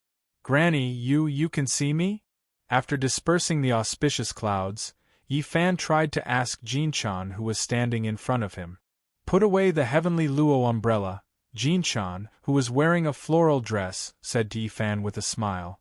There is a witchcraft barrier set up by Master here, others cannot see. She could indeed see him. Yifan was dumbfounded. He slowly put away the heavenly Luo umbrella that was flashing with green light, and looked at Jinchan in disbelief. Russell, seeing her master appear, Baihu, who was lying in Akatsuki's arms, jumped down and jumped into Jinchan's arms. Woo woo! Baihu let out an excited whine. Jinchan smiled and stroked Baihu's fur, her face full of love. Hong Ji greets Granny. Akatsuki bowed deeply to Jinchan and said respectfully, No need to be so polite. Jinchan glanced at Akatsuki and said, Granny, you have the divine vision technique? After putting away the heavenly Luo umbrella, Yifan asked Jinchan in astonishment. I don't have the divine vision technique, Jinchan said to Yifan with a smile, but I can see you. It's not the divine vision technique? Then you're... Yifan became more and more astonished as he listened. It's not the divine vision technique, it's the witchcraft eye, Jinchan said with a smile. Witchcraft? Witchcraft eye? Yifan asked Jinchan. It was the first time he heard of such a technique. Witchcraft pays attention to the nature of heaven and earth. Everything has a spirit, Golden Silkworm explained with a smile. From the big gods and devils, immortals and demons, to the small birds and beasts, ants and mosquitoes, even a withered grass, a stone, or a handful of soil, they all have their own true spirit. Although the witchcraft eye can't see thousands of miles away like the heavenly eye, nor can it see through the mortal world like the divine vision, it can see the true appearance of things. Even if you have thousands of transformations and thousands of illusions, in front of the witchcraft eye, you can't avoid revealing your true form. Revealing your true form, revealing your true form, Yifan exclaimed in admiration. This Pear Blossom Palace was indeed the leader of the witchcraft sects. Its witchcraft was unprecedented and unique, not inferior to the Taoist techniques at all. The heavenly eye that could see thousands of miles away, the divine vision that could see through the mortal world, the divine vision that could see through everything, the domineering demon eye that could see through the primordial spirit, the ghost eye that could see through the world of yin and yang, and the witchcraft eye that could see through the true spirit and see the true appearance. Every kind of eye power technique had its own uniqueness. The techniques in the world reinforced and restrained each other, complementing each other. It was indeed so. Your heavenly Luo umbrella is surrounded by auspicious air and glistening with auspicious light. Which expert did you get it from? Jinchan asked Yifan. To tell you the truth, Grandma, I got this umbrella from Mingyu, Yifan replied. Mingyu? No wonder. Jinchan was stunned at first, then nodded. Jin-chan had long seen that this little Taoist boy was not ordinary. She had once used the witchcraft eye to observe the little fellow's true spirit. It was actually filled with auspicious light, thousands of auspicious air, the 3 flowers at one's prominence, and the 5 Qis unification. How was this a little Taoist boy? He was clearly a living golden immortal. The heavenly Luo umbrella in Yi Fan's hand was filled with auspicious air. It was clearly not an ordinary item. So it was made by him. Jin-chan thought to herself. Jin-chan had never told anyone about the little Taoist boy's unusual identity. The sects had always minded their own business. Her witchcraft eye could see the little Taoist boy's true spirit, but how could the little Taoist boy's divine vision not see her abilities? Seeing through but not saying it was the minimum respect between cultivators. Why did you suddenly use the heavenly Luo umbrella? Jin-chan continued to ask Yi Fan. As the Demon King, Yi Fan's spiritual power was tyrannical, and his movement was like lightning. After the demon-slaying conference, his cultivation had skyrocketed, and he could come and go without a trace. How could such a swift and fierce movement use the heavenly Luo umbrella? Jin-chan could not understand. To tell you the truth, Grandma, I've been watched by a heavenly eye expert, Yi Fan said, and told Jin-chan what had happened recently. Ghost Eye Qianshuan? Jin-chan frowned and muttered to herself. According to Kujujunichiro, this person is gifted. His left eye is the ghost eye, and his right eye is the heavenly eye. When he was 7 years old, he could see both the yin and yang worlds and peep thousands of miles away. Yi Fan said to Jin-chan, all my previous movements were clearly seen by this person. In order to avoid being tracked by this person, I went to Xiang Temple to ask Mingyu for help. That's how I got this heavenly Luo umbrella. I see. Jin-chan nodded. Grandma, where's Chico? Why didn't she come out with you? Yi Fan saw that Fujiwara no Chico was not with Jin-chan, and immediately asked. Last night, she pestered me to tell her a story, so she went to bed very late. She hasn't gotten up yet, Jin-chan said with a smile. Grandma, I'll go and see her. Swish. Yi Fan said, and his body instantly turned into a white light, rushing directly into the rumbling waterfall. Bufan Kun. No. Before Akatsuki could finish her words, Yi Fan had already disappeared. At this time, only she and Jin-chan were left under the waterfall. As the saying goes, absence makes the heart grow fonder. Seeing Akatsuki's anxious expression, Jin-chan said with a smile, the two of them haven't seen each other for a long time. Miss Hongji, you should wait for him here. Akatsuki was stunned at first, and then her face turned red. She was smart, of course, she understood the meaning of Jin-chan's words. Yes, Grandma. Akatsuki lowered her head and said softly. Miss Hongji, I have a question, but I don't know if it's appropriate to ask. Jin-chan slowly walked in front of Akatsuki and asked. Grandma, if you have anything to ask, just ask. Akatsuki raised her head and said to Jin-chan. Do you like that stinking brat? Jin-chan went straight to the point and asked Akatsuki. Hearing Jin-chan's question, Akatsuki's beautiful eyes suddenly widened, and she was stunned on the spot. Grandma, you are. Yes or no? Jin-chan stared into Akatsuki's eyes and asked. I. Akatsuki's face was crimson, and she couldn't say a word. It seems so, Jin-chan nodded as she looked at Akatsuki's stuttering and speechless appearance. Seeing that Jin-chan saw through her, Akatsuki lowered her head and didn't speak. Does he know that you like him? Jin-chan asked Akatsuki. Akatsuki pursed her lips and nodded gently. What about him?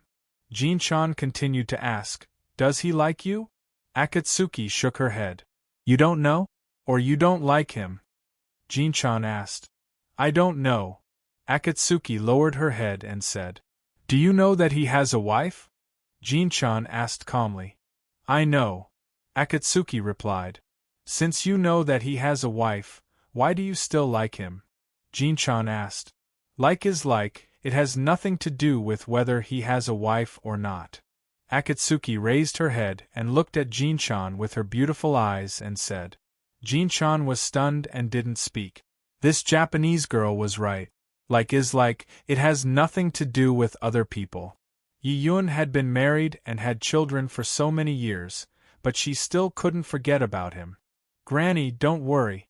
I like Yi Fan, but I will only like him in my heart. I won't take him away.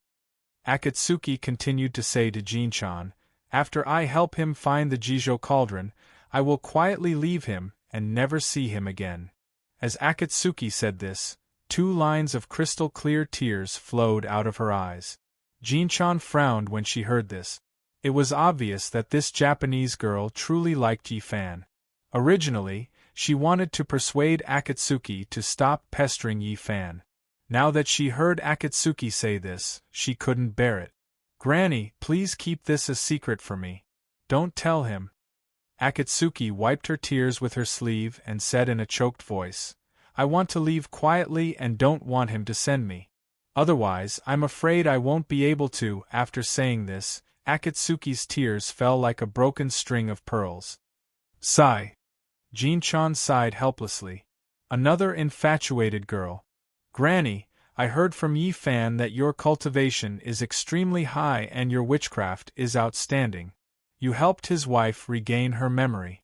Is this true? Akatsuki wiped her tears and asked Jinchan. It is true. What's wrong? Jinchan asked in confusion.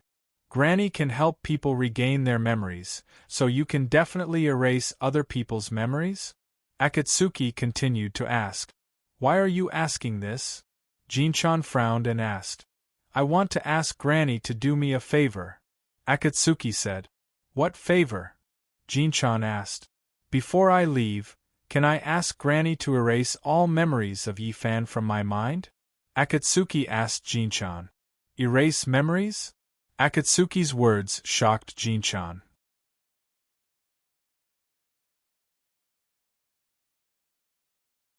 Chapter 932. After hearing Akatsuki's words, Jinchan's eyes reddened and she fell silent. She never thought that this Japanese girl's love for Yi Fan would be to this extent. Grandma, I beg you. Seeing that Jinchan was silent, Akatsuki fell to her knees and kowtowed to Jinchan. You little girl. Get up, Jinchan said with reddened eyes. As she spoke, she reached out to help Yuehongji up from her kneeling position. Grandma, please help me, Akatsuki was sobbing. Silly girl, this is not the way to solve the problem. Grandma can't do your request. Jinchan said to Akatsuki earnestly. Akatsuki sobbed softly as her tears fell like rain. Sigh, I think you two should settle the matter between the two of you. Seeing Akatsuki sobbing, Jinchan shook her head and sighed. In Pear Blossom Palace, Fujiwara no Chiko, who was wearing a snow-white nightgown, was sleeping soundly on the pearwood bed. Her beautiful face was curled up as she slept on her side with a sweet smile on her lips. It was obvious that she was dreaming, and it was a beautiful dream. Whoosh! With a flash of white light, Yi Fan's figure appeared beside Fujiwara no Chiko's bed. Looking at his beloved wife, who was sleeping peacefully, Yi Fan smiled in relief. Fujiwara no Chiko's smile made him feel more at ease than ever. He slowly sat down by the bed and reached out to gently tuck Fujiwara no Chiko's hair behind her ear. Then, he tucked Fujiwara no Chiko in. Originally, he wanted to wake Fujiwara no Chiko up, but when he saw Fujiwara no Chiko sleeping so soundly, he couldn't bear to wake her up. Let her sleep. Yi Fan thought in his heart. This time, he had important matters to attend to and couldn't stay here for long. If he woke Fujiwara no Chiko up, he was afraid that he wouldn't be able to bear to leave. Chiko, among the 9 cauldrons, I have already obtained 8. I only need the last Jijo cauldron. Wait for me obediently. Wait for your husband to gather all 9 cauldrons, comprehend the secret technique, and save you from your suffering. Yi Fan thought in his heart as he stood up and prepared to leave. Husband, the moment Yi Fan turned around, Fujiwara no Chiko turned over on the pear bed and started to talk in her sleep. Yifan stopped in his tracks. He turned around and looked at Fujiwara no Chiko with a reluctant expression. "Husband, I want to eat candied haws." On the pear bed, Fujiwara no Chiko kept on talking in her sleep. The scene in front of him made Yifan feel as if his heart was being cut by a knife. He was reluctant to leave. He gritted his teeth and steeled his heart. Then, he turned around and used his movement technique. Whoosh! With a flash of white light, Yifan's figure disappeared into thin air. After the time it took to drink a cup of tea, the two figures appeared high up in the sky again. "How did you come out so quickly?" "Under the heavenly Luo umbrella," Akatsuki asked Yifan. From the time they entered the Pear Blossom Palace to flying out of the waterfall, Yifan only used the time it took to drink a cup of tea. Akatsuki was a little confused. "Chiko is resting. I didn't dare to disturb her," Yifan replied. "You missed her so much. You should spend more time with her," Akatsuki said. "I didn't dare to wake her up," Yifan said calmly. "Why?" Akatsuki was puzzled. "If I woke her up, I'm afraid I wouldn't be able to harden my heart and leave," Yifan said as he looked ahead. Akatsuki bit her lower lip lightly and didn't say anything. She had just said to Jinchan that he wouldn't be able to harden his heart and leave. "What did you talk about with Granny?" "I saw that Granny's eyes were red." Yifan turned to look at Akatsuki and asked. "Granny misses Xiao Zhao. That's why she's sad." Akatsuki averted her gaze and said with feigned calmness. Wu Baihu, who was in her arms, raised her head and looked at Akatsuki with sparkling eyes. Seeing Akatsuki's erratic gaze, Yifan frowned. Clearly, Akatsuki was lying. "What did you say to Granny?" Yifan turned his head and asked. "Nothing," Akatsuki replied. "You didn't say anything about me returning to the Lingyun cave to cultivate?" Yifan asked. He guessed that Akatsuki would tell Jinchan about this because she was worried about him. "No," Akatsuki replied. "Really?" Yifan glanced at Akatsuki and asked. "If I told Granny about this, Granny would have advised you against it. She wouldn't have let you leave so easily," Akatsuki explained. Yifan frowned and didn't say anything. Akatsuki was right. If she really told Jinchan about this, Jinchan would have been angry with him. It seemed that Akatsuki wasn't hiding this from him. "What? You don't believe me?" Akatsuki asked Yifan. "No, I'm just asking." Yifan smiled and said, "If I didn't believe you, I wouldn't have let you guard me. Other than Xiao Zhao and I, who else knows about your forced cultivation?" Akatsuki asked. "No one," Yifan replied. "In order to make sure nothing goes wrong, I can't let anyone know about this. The most taboo thing about cultivation was to be disturbed by outsiders. Once this matter was leaked, there might be experts coming to disturb them. If that happened, all their previous efforts would be wasted." "That's good." Akatsuki nodded.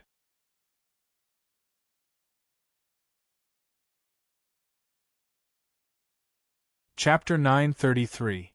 At this time, Phoenix Cry Mountain was shrouded in clouds and mist, and under the illumination of the sun, it was like a fairyland. "We're here," Yifan said, and with a thought, he urged the auspicious clouds to slowly descend. Buzz, after descending for a few hundred feet, the two flashed with white light and instantly passed through an invisible wall of spirit chi. This was the spirit chi barrier that Yifan set up to protect Fujiwara no Chiko from harm. The spirit chi barrier was transparent and invisible, and it was several feet thick, extremely overbearing.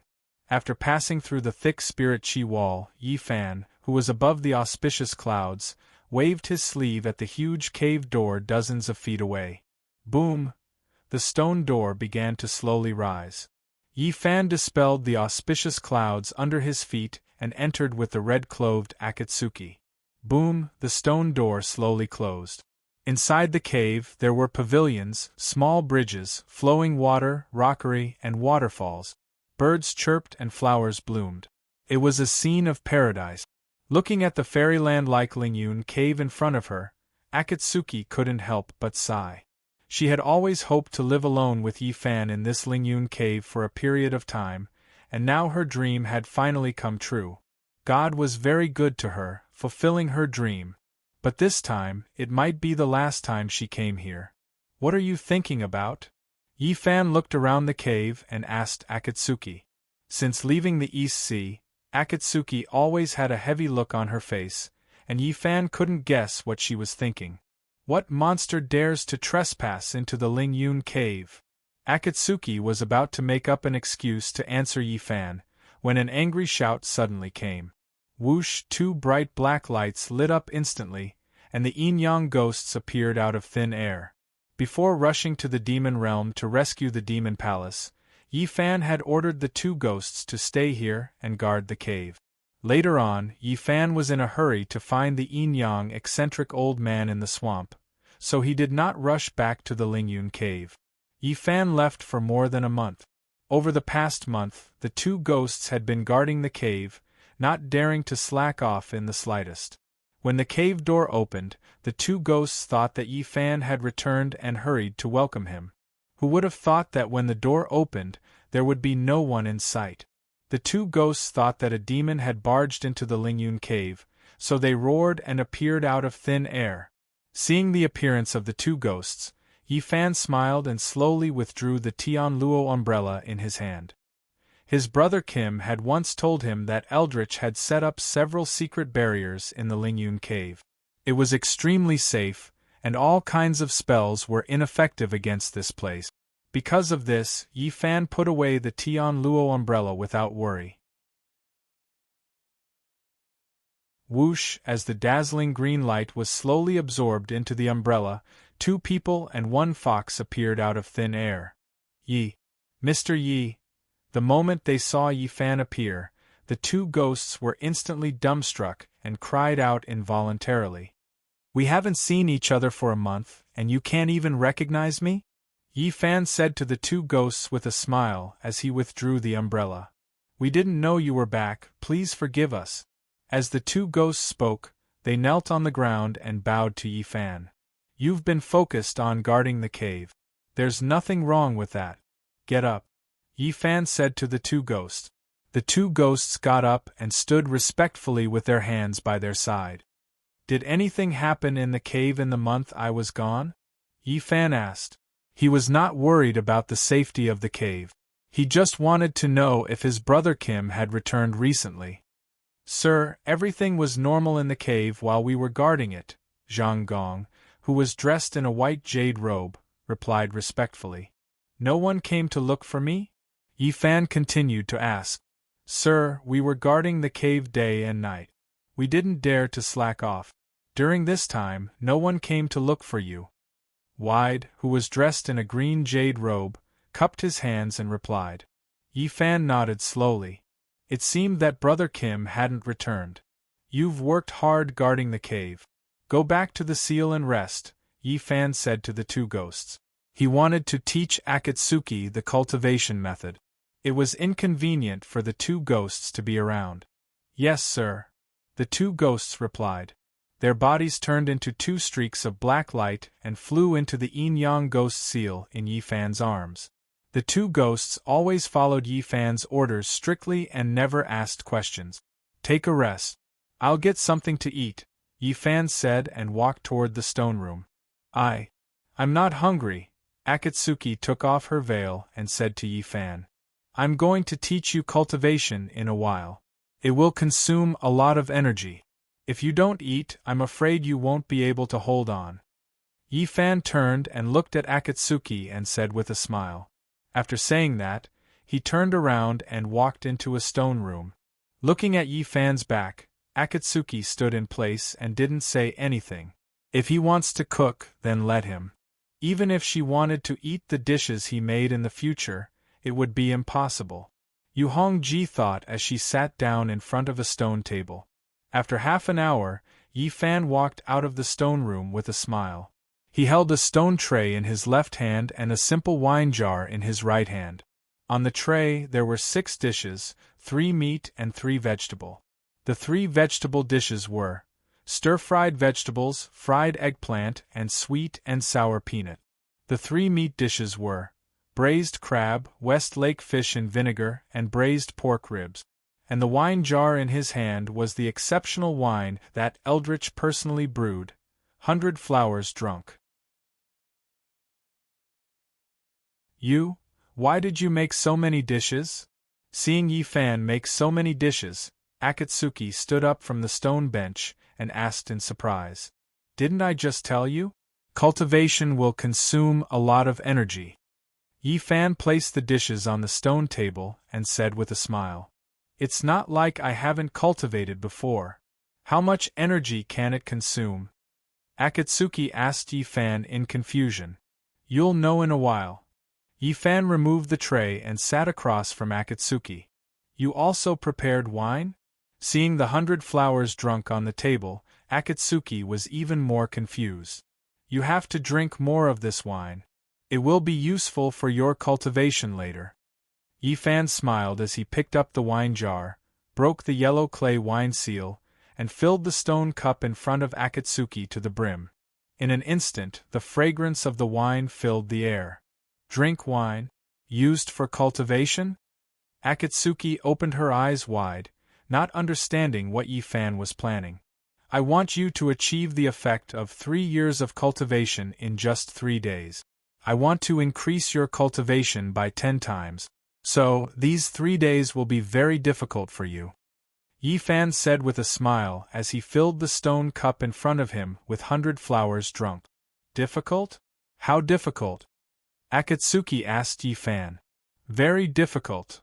Yi Fan put down the wine jar and smiled mysteriously. Don't look down on me. The hardships I've suffered are much more than you can imagine. Akatsuki said to Yi Fan. All the hardships you've suffered so far are nothing compared to the training we'll be going through in a moment. Yi Fan raised his wine cup and took a small sip. He then smiled as he spoke. Akatsuki frowned and looked at Yi Fan. Before you start cultivating, you have to agree to a condition of mine. Yi Fan said to Akatsuki with a smile as he played with the stone cup in his hand. What condition? Akatsuki asked. During the cultivation period, you have to listen to me completely. Whatever I tell you to do, you have to do it. You can't resist. Can you do it? Yi Fan looked at Akatsuki and asked with a smile. What will you tell me to do? Akatsuki asked with a frown. You don't have to worry about that. Yi Fan smiled. I'm only asking you, can you do it or can you not do it? Akatsuki looked down and seemed to be hesitating. If you can't do it, then forget it. I won't force you. Seeing Akatsuki hesitate, Yi Fan put the wine cup on the stone table and said, I can do it. Akatsuki raised her head and said, Good. Yi Fan nodded and smiled. As long as you do as I say, after 3 days, you will be reborn. Even Qi Yao won't be able to do anything to you. Are you serious? Akatsuki asked Yi Fan in surprise. She didn't dare to believe Yi Fan's words. Although she was extremely disgusted with Qi Yao, but to be honest, this person's cultivation level and the strength of his divergent ability was something she had never seen before.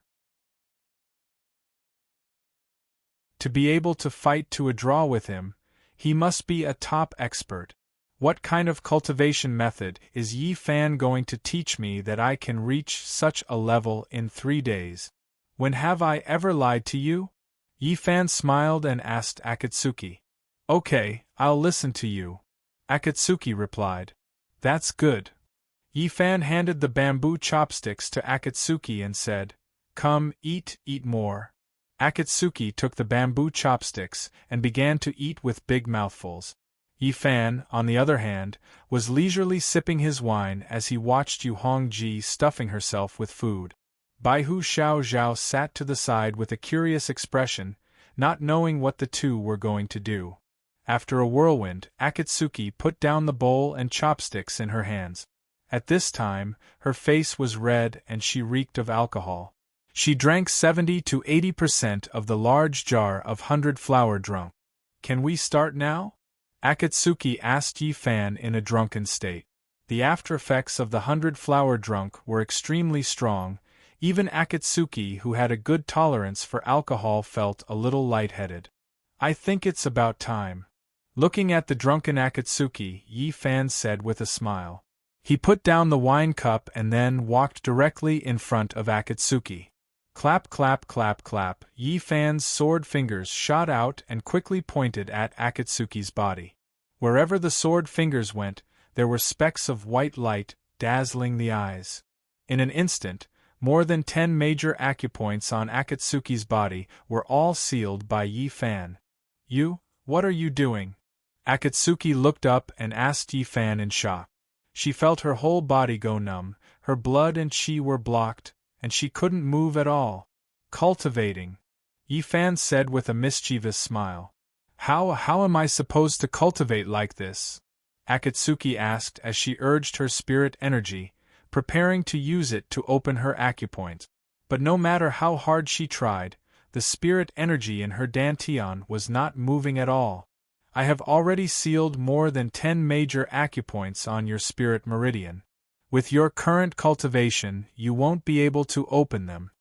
Looking at the futile Akatsuki, Yi Fan said with a smile. You, what are you doing? Akatsuki looked up at Yi Fan and asked anxiously. She didn't understand why Yi Fan wanted to seal her spirit meridian acupoint. Yi Fan smiled and didn't say anything.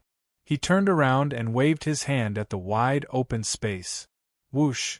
Ice fog rose up and cold air filled the air. The entire open space was covered in fog and cold smoke rose up. In an instant, the temperature of the air plummeted and it was as cold as an ice cellar.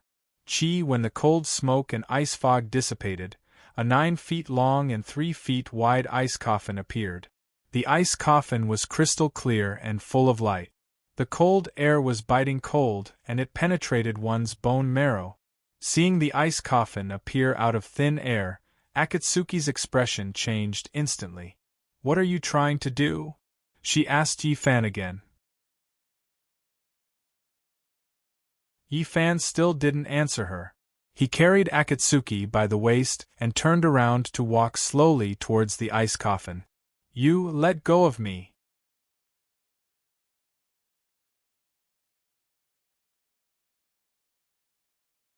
Chapter 934. In the face of Akatsuki's request, Yi Fan did not answer. He slowly walked in front of the crystal-clear ice coffin and kicked the lid open with his foot. He then slowly placed Akatsuki in his arms into the coffin. Bufan-kun, what are you doing? Let me out, Akatsuki, who was lying in the ice coffin, anxiously said to Yi Fan. Hongji, this is an ice coffin that I created using my frigid inchi. Other than me, no one can open it. Yi Fan bent down and placed his hand on the ice coffin. He calmly said to Akatsuki, I want you to break through the hidden latch and open this ice coffin while your spiritual meridians are sealed. Are you crazy? Upon hearing Yi Fan's words, Akatsuki, who was lying in the ice coffin, immediately said anxiously, Your frigid inchi is unparalleled. Even if I unleashed all of my cultivation, I still wouldn't be able to break through your ice coffin. Now that my spiritual meridians have been sealed by you, I can't circulate my spiritual chi at all. How can I break through the hidden latch and break out of the coffin? In her opinion, this was simply a fantasy story. It was something that could not be done. Remember, a person's potential is forced out. If there is no external pressure, you will never know how strong you are. Yi Fan said to Akatsuki, This time, I sealed your spiritual meridians and placed you in the ice coffin to stimulate your potential. Hongji, this time, I can't help you. Everything is up to you. Yi Fan said and reached out to open the ice coffin lid. Rumble, the huge ice coffin lid began to close slowly. Bufan! Bufan! Akatsuki, who was in the ice coffin, shouted for Yi Fan. Yi Fan was expressionless and his hands did not stop moving. Rumble! The ice coffin lid closed completely. Inside the ice coffin, Akatsuki's eyes widened as she frantically shouted for Yi Fan. Yi Fan ignored Akatsuki's shouts. He slowly stood up and placed one hand on the ice coffin. Buzz, as Yi Fan activated the ice core in his body, countless rays of bone-chilling white light shot out from his palms. Crack, crack, crack, crack, crack, crack, crack, with a few crisp sounds, the coffin lid and the coffin body fused into one, seamlessly fitting together. At this moment, he could no longer hear Akatsuki's voice. Hongji, don't blame me. I'm doing this for your own good. Yi Fan looked at Akatsuki, who was crazily screaming inside the ice coffin, and said calmly, Woo! Woo! Baihu rushed to the ice coffin and stretched out her claws. She whimpered crazily as she scratched the ice coffin with all her might. However, the cold air released by Yi Fan was too domineering. The ice coffin was so strong that it was several times harder than stainless steel. Not to mention Baihu Xiao Zhao, even if Qi Yao came, she would not be able to do anything about it. Seeing that Baihu was whimpering nonstop, Yi Fan bent down and hugged Baihu in his arms. Woo! Baihu glared at Yi Fan fiercely and let out a series of howls. It did not understand why Yi Fan was so heartless to treat Akatsuki like this. At this rate, it would not be long before Akatsuki's heart was attacked by the cold air and she would die. Don't worry. She won't die, Yi Fan said to Baihu, who was in his arms. Naturally, he had his reasons for saying so. Firstly, Akatsuki was an expert and her cultivation was not weak. Secondly, she had practiced the spiritual energy cultivation method that Yi Fan had taught her before. Her spiritual energy cultivation was not what it used to be. More importantly, she had already obtained Yi Fan's heavenly demon blood. With the heavenly demon blood circulating in her body, even if Akatsuki wanted to die, it would not be that easy. It was also because of this that Yi Fan came up with the idea of using the ice coffin to stimulate Akatsuki's potential. Yi Fan said as he hugged the wailing Baihu Xiao Zhao and turned to leave. He had to leave. Otherwise, Akatsuki would not be able to calm down. Looking at Yi Fan's back view, Akatsuki, who was in the ice coffin, was in despair. She did not expect that the cultivation method that Yi Fan was talking about was actually using this method. However, he had overestimated himself. The difference between their cultivation levels was like the difference between heaven and earth. Like the difference between heaven and earth. When she was in her peak condition, she could not even destroy a corner of the ice coffin. Now that her spiritual meridians were sealed and her spiritual energy was stagnant, how could she possibly break the ice coffin and escape? Yi Fan, ah Yi Fan, how are you teaching me cultivation? You are obviously trying to take my life. Akatsuki thought to herself. Qi inside the ice coffin, the cold air was steaming and seeped into one's bone marrow. Not only that, the air inside was becoming thinner and thinner. At this moment, Akatsuki had difficulty breathing. Her face was covered in frost and her entire body was in unbearable pain. It was as if numerous steel needles were piercing her body at the same time. The hot air that Akatsuki exhaled instantly froze and turned into countless ice fog. Instinctively, Akatsuki closed her eyes and started to adjust her breathing. She gradually slowed down her breathing rhythm. She had to do this. Otherwise, the air in the ice coffin would quickly be depleted by her. Fortunately, she had practiced the turtle breath qigong before and was quite good at it. To the Japanese experts, the turtle breath qigong was one of the most basic techniques. One had to know that in the land of Japan there were many ninjas. Using poisonous smoke to assassinate their targets was one of their most common methods. In order to counter such killing tactics, the turtle breath qigong had been passed down and developed very well in the land of Japan. Whether it was an ordinary ninja or a top-notch expert, they were all good at holding their breath. Akatsuki was a Japanese expert, so her turtle breath qigong was naturally not weak. Under the condition of holding her breath, she could last for half an incense stick's time. After gradually stopping her breathing, Akatsuki tried to use her telekinesis to adjust the spiritual energy in her dantian. No matter what, she could not sit still and wait for death. Her turtle breath qigong could temporarily preserve her breath, but it could not resist the biting cold air in the ice coffin. If she did not want to be frozen, she had to resist and prevent the cold air from entering her body. However, what made Akatsuki feel despair was that no matter how she tried to adjust the spiritual energy in her dantian, it was stagnant and did not react at all. All the major acupoints on her dantian had been completely sealed by Yi Fan. She could not use her spiritual energy at all. What should she do? Akatsuki's face was covered with frost as she frowned. She was in a terrible fix. Without spiritual energy to resist the cold air, it would not be long before her blood froze and her divine sense fainted. At that time, she could only wait for death. No, she had to think of a way. She could die in any way, but she could not die in an ice coffin. Akatsuki thought to herself as she forced her anxious heart to calm down. Her master, Gu Qing-yi, was a ninja. Naturally, he had taught Akatsuki the ninja's ninja character formula. Even if Mount Tai collapsed in front of her, her expression would not change. Even if a tiger roared behind her, her heart would not be shaken. The ninja's ninja character formula was not just for show. After calming her heart, Akatsuki in the ice coffin began to meditate.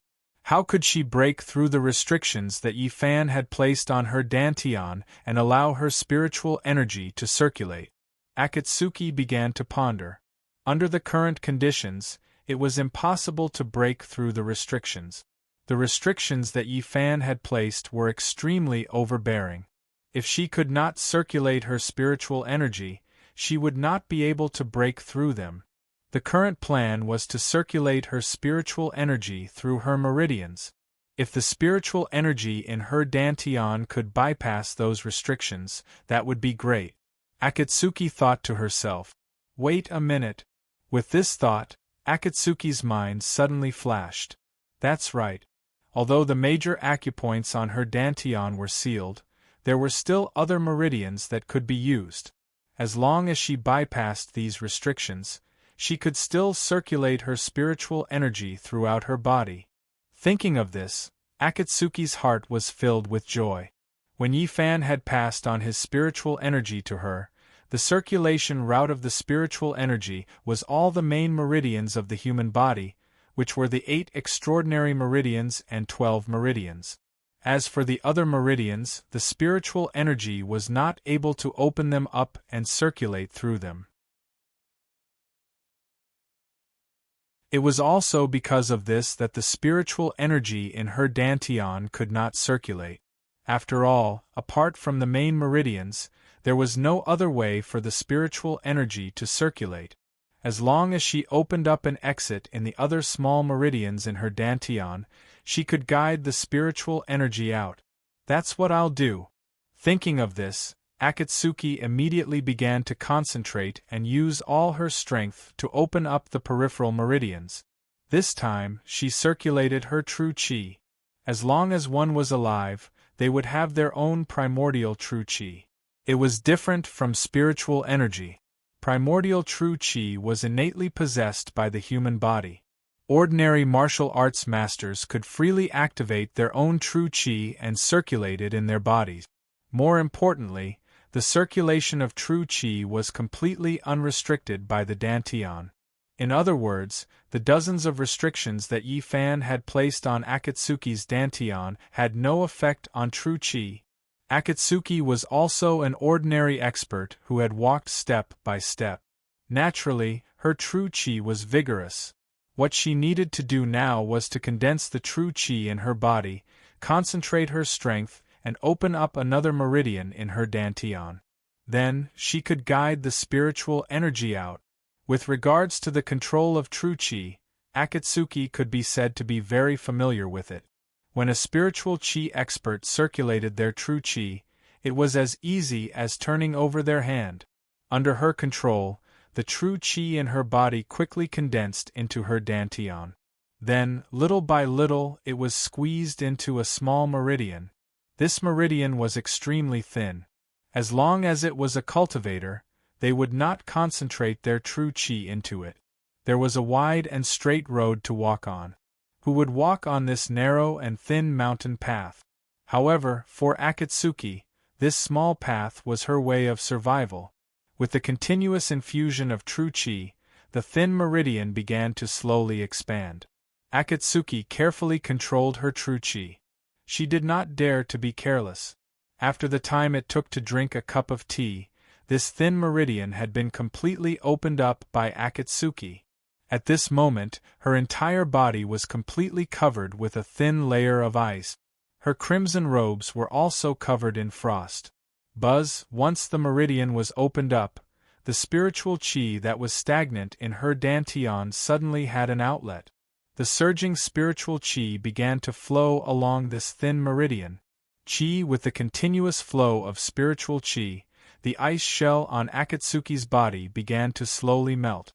However, the ice shell only became thinner by a little. Then, it stopped melting. After all, this meridian was too thin and spiritual chi could not completely enter. It was working. The spiritual chi was working. Seeing this situation, Akatsuki was ecstatic.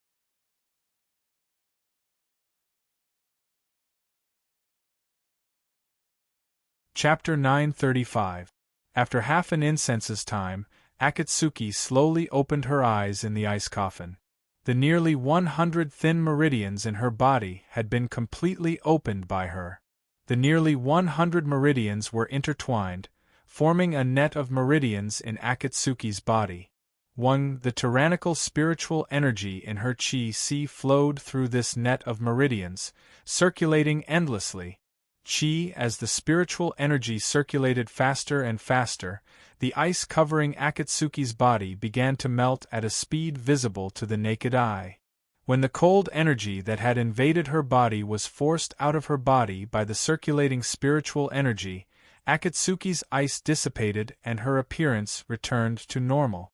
Now that the cold energy had been expelled from her body and she could circulate her spiritual energy, what she needed to do now was to break through the dozens of restrictions that Yifan had placed on her spirit meridians. After all, only by opening up her spirit meridians could she fully circulate her spiritual energy and recover her previous cultivation. Only then would she be able to break through the ice coffin on her body and break out of it. However, breaking through the restrictions was easy to say but difficult to do. One had to know that the dozens of restrictions that Yifan had placed on her spirit meridians were extremely tyrannical. They were all formed by the condensation of spiritual energy from the two great techniques. To break through them was as difficult as ascending to the heavens. Breaking through Yifan's spiritual energy restrictions was something that Akatsuki wouldn't even dare to think about if it was under normal circumstances. It was not an exaggeration to describe the difference between her and Yifan's cultivation base as the difference between heaven and earth. But at this moment, even if she knew that it was impossible, she still had to give it a try. If she gave it her all, she might still have a chance to live. If she didn't, she could only sit and wait for death. At this time, Akatsuki didn't know that this cold coffin trial had raised her cultivation to an unprecedented level. After making up her mind, Akatsuki began to use her mental force to circulate the spiritual energy that was flowing through her meridians. She circulated a small amount of spirit energy and circled around to the dozen or so restrictions that Yifan had set up. She cautiously tested the strength of these restrictions. The reason why Akatsuki did this was to find out which area had the weakest restriction. Finding the weakest restrictions and breaking them one by one was the best way to break restrictions. However, after some investigation, Akatsuki's heart skipped a beat. There were a total of 13 restrictions on the spirit vein. Each of them was filled with tyrannical spiritual energy and could not be shaken in the slightest. What should he do? Akatsuki was in a dilemma. If the restrictions were not removed, wanting to break the ice coffin was simply a fool's dream. Akatsuki, who was full of confidence a moment ago, suddenly fell into deep thought. What to do? What should he do now? Akatsuki didn't know what to do. If it were Yi Fan, he would definitely have a solution. One had to know that his spiritual energy cultivation had already reached the realm of being able to control and release it at will. He could do so in the blink of an eye. Wait a minute, control and release at will? Control and release? When Akatsuki thought of this, she suddenly had a flash of inspiration. That's right. Since she couldn't break the restrictions that Yi Fan had set up, then why not directly take it back and use it for her own use? This way, she could remove the 13 restrictions on the spirit vein and also increase her own spiritual energy. It could be said to be killing two birds with one stone. Akatsuki's idea was not whimsical. It had to be known that most of the spiritual energy in her body came from the qi circulation technique that Yi Fan had passed on to her. Since the qi circulation technique was passed on to her by Yi Fan, then Yi Fan's spiritual energy would naturally be very similar to the spiritual energy in her body. In this way, the two people's spiritual energy would be able to fuse together. Just give it a try. Akatsuki thought in her heart and immediately changed her plan of forcefully breaking through. First, she used her mental power to move all the spiritual energy that was flowing through the 100 meridians. Then, she divided it into 13 paths and sent it to the 13 restrictions on the spirit vein. Under Akatsuki's inner vision, the spiritual energy flowed like a stream and divided into 13 paths, wrapping around the 7 colored restrictions on the spirit vein.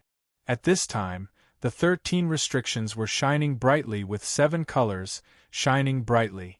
After wrapping around the 13 restrictions, Akatsuki started to use the qi circulation technique that Yi Fan had passed on to her and tried to absorb the 7-colored spiritual energy from the restrictions. Following Akatsuki's thoughts, the 13 dazzling restrictions on the spirit vein suddenly burst out with 7 colors. Hua! The 7-colored light that burst out instantly flew towards Akatsuki's own spiritual energy in her meridians and merged with it. Success! Her spiritual energy had successfully merged with Yi Fan's 7-colored spiritual energy. This method was indeed effective. Seeing that she had successfully absorbed the 7-colored spiritual energy from the restrictions on the spirit vein, Akatsuki was overjoyed. She pushed the spiritual energy in her meridians to the maximum and absorbed all the 13 restrictions on the spirit vein. The 13 restrictions surged with 7 colors, and light flew everywhere and gradually melted at a speed that could be seen with the naked eye. In less than a cup of tea's time, the 13 restrictions that Yi Fan had placed in Akatsuki's spirit vein were completely absorbed by Akatsuki. The moment the 13 restrictions disappeared, all the spirit veins in Akatsuki's body were instantly connected. The powerful spiritual energy surged crazily in Akatsuki's body, and everywhere it passed, it was dazzling with 7 colors. Akatsuki's entire body suddenly burst with 7 colors, and the light was resplendent. Whoosh! The crystal-clear ice coffin shone brightly in all directions, and the colors of the rainbow shone brilliantly. Whoosh!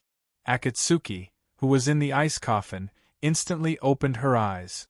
She only felt a powerful and domineering power surging through her meridians, and it instantly filled her entire body. Power that was so strong that it could not be increased. Akatsuki opened her eyes wide, and her face was filled with disbelief. After receiving the spiritual energy from Yi Fan's 13 restrictions, her spiritual energy cultivation had undergone an earth-shattering change. Covered in red light, she slowly raised her right hand and placed it in front of her eyes. She gently clenched her fist, closed her eyes, and wholeheartedly felt the new and domineering spiritual energy in her body. Pure, powerful, domineering, surging. The strength of the spiritual energy in her body was so strong that Akatsuki could not use words to describe it. Before this, she had thought that the spiritual energy that Yi Fan had passed to her was already very strong. Now that she thought about it, she was really a frog at the bottom of a well, looking at the sky from the bottom of a well. Until now, she finally understood why Yi Fan had done this. This man had really put in a lot of effort for her. On the surface, it seemed that he had used 13 powerful spiritual energy restrictions to seal her spiritual meridians, making her unable to move her spiritual energy. But in reality, he had passed on 13 spiritual energy cultivation to her in disguise. The reason why he had used the ice coffin to trap her was to stimulate her inner potential, forcing her to think of a countermeasure to turn the restrictions into power for him to use. Akatsuki thought in her heart, and slowly opened her eyes. There was not much air left in the ice coffin, and her turtle breathing technique had already reached its limit. Now that her cultivation had increased greatly, and her power was vigorous, if she did not break the ice coffin now, when would she? Thinking of this, Akatsuki's heart moved. She urged the new spiritual energy to surge like the sea, and quickly attacked the ice coffin in front of her with both palms. Hong, a loud sound was heard, and the huge ice coffin suddenly shook violently. The ice coffin splashed everywhere, but it did not break. Under the attack of Akatsuki's palms, the ice coffin did not even have a crack. The ice coffin did not break, but Akatsuki, who was inside, was shocked by the loud sound, and her head was spinning, her ears were ringing, and her heart was beating fast. What a hard ice coffin! Under her domineering attacks, this ice coffin could actually maintain its original state. Just what kind of realm had Yi Fan's cultivation of ice energy reached? Akatsuki thought in her heart, and once again gathered spiritual energy in her hands, and attacked the ice coffin with her palms. If the first time did not work, then she would try a second time. Hong! A loud sound was heard, and cold smoke rose everywhere. This time, even more ice shards burst out from the ice coffin. But even so, the ice coffin still did not break. Hong!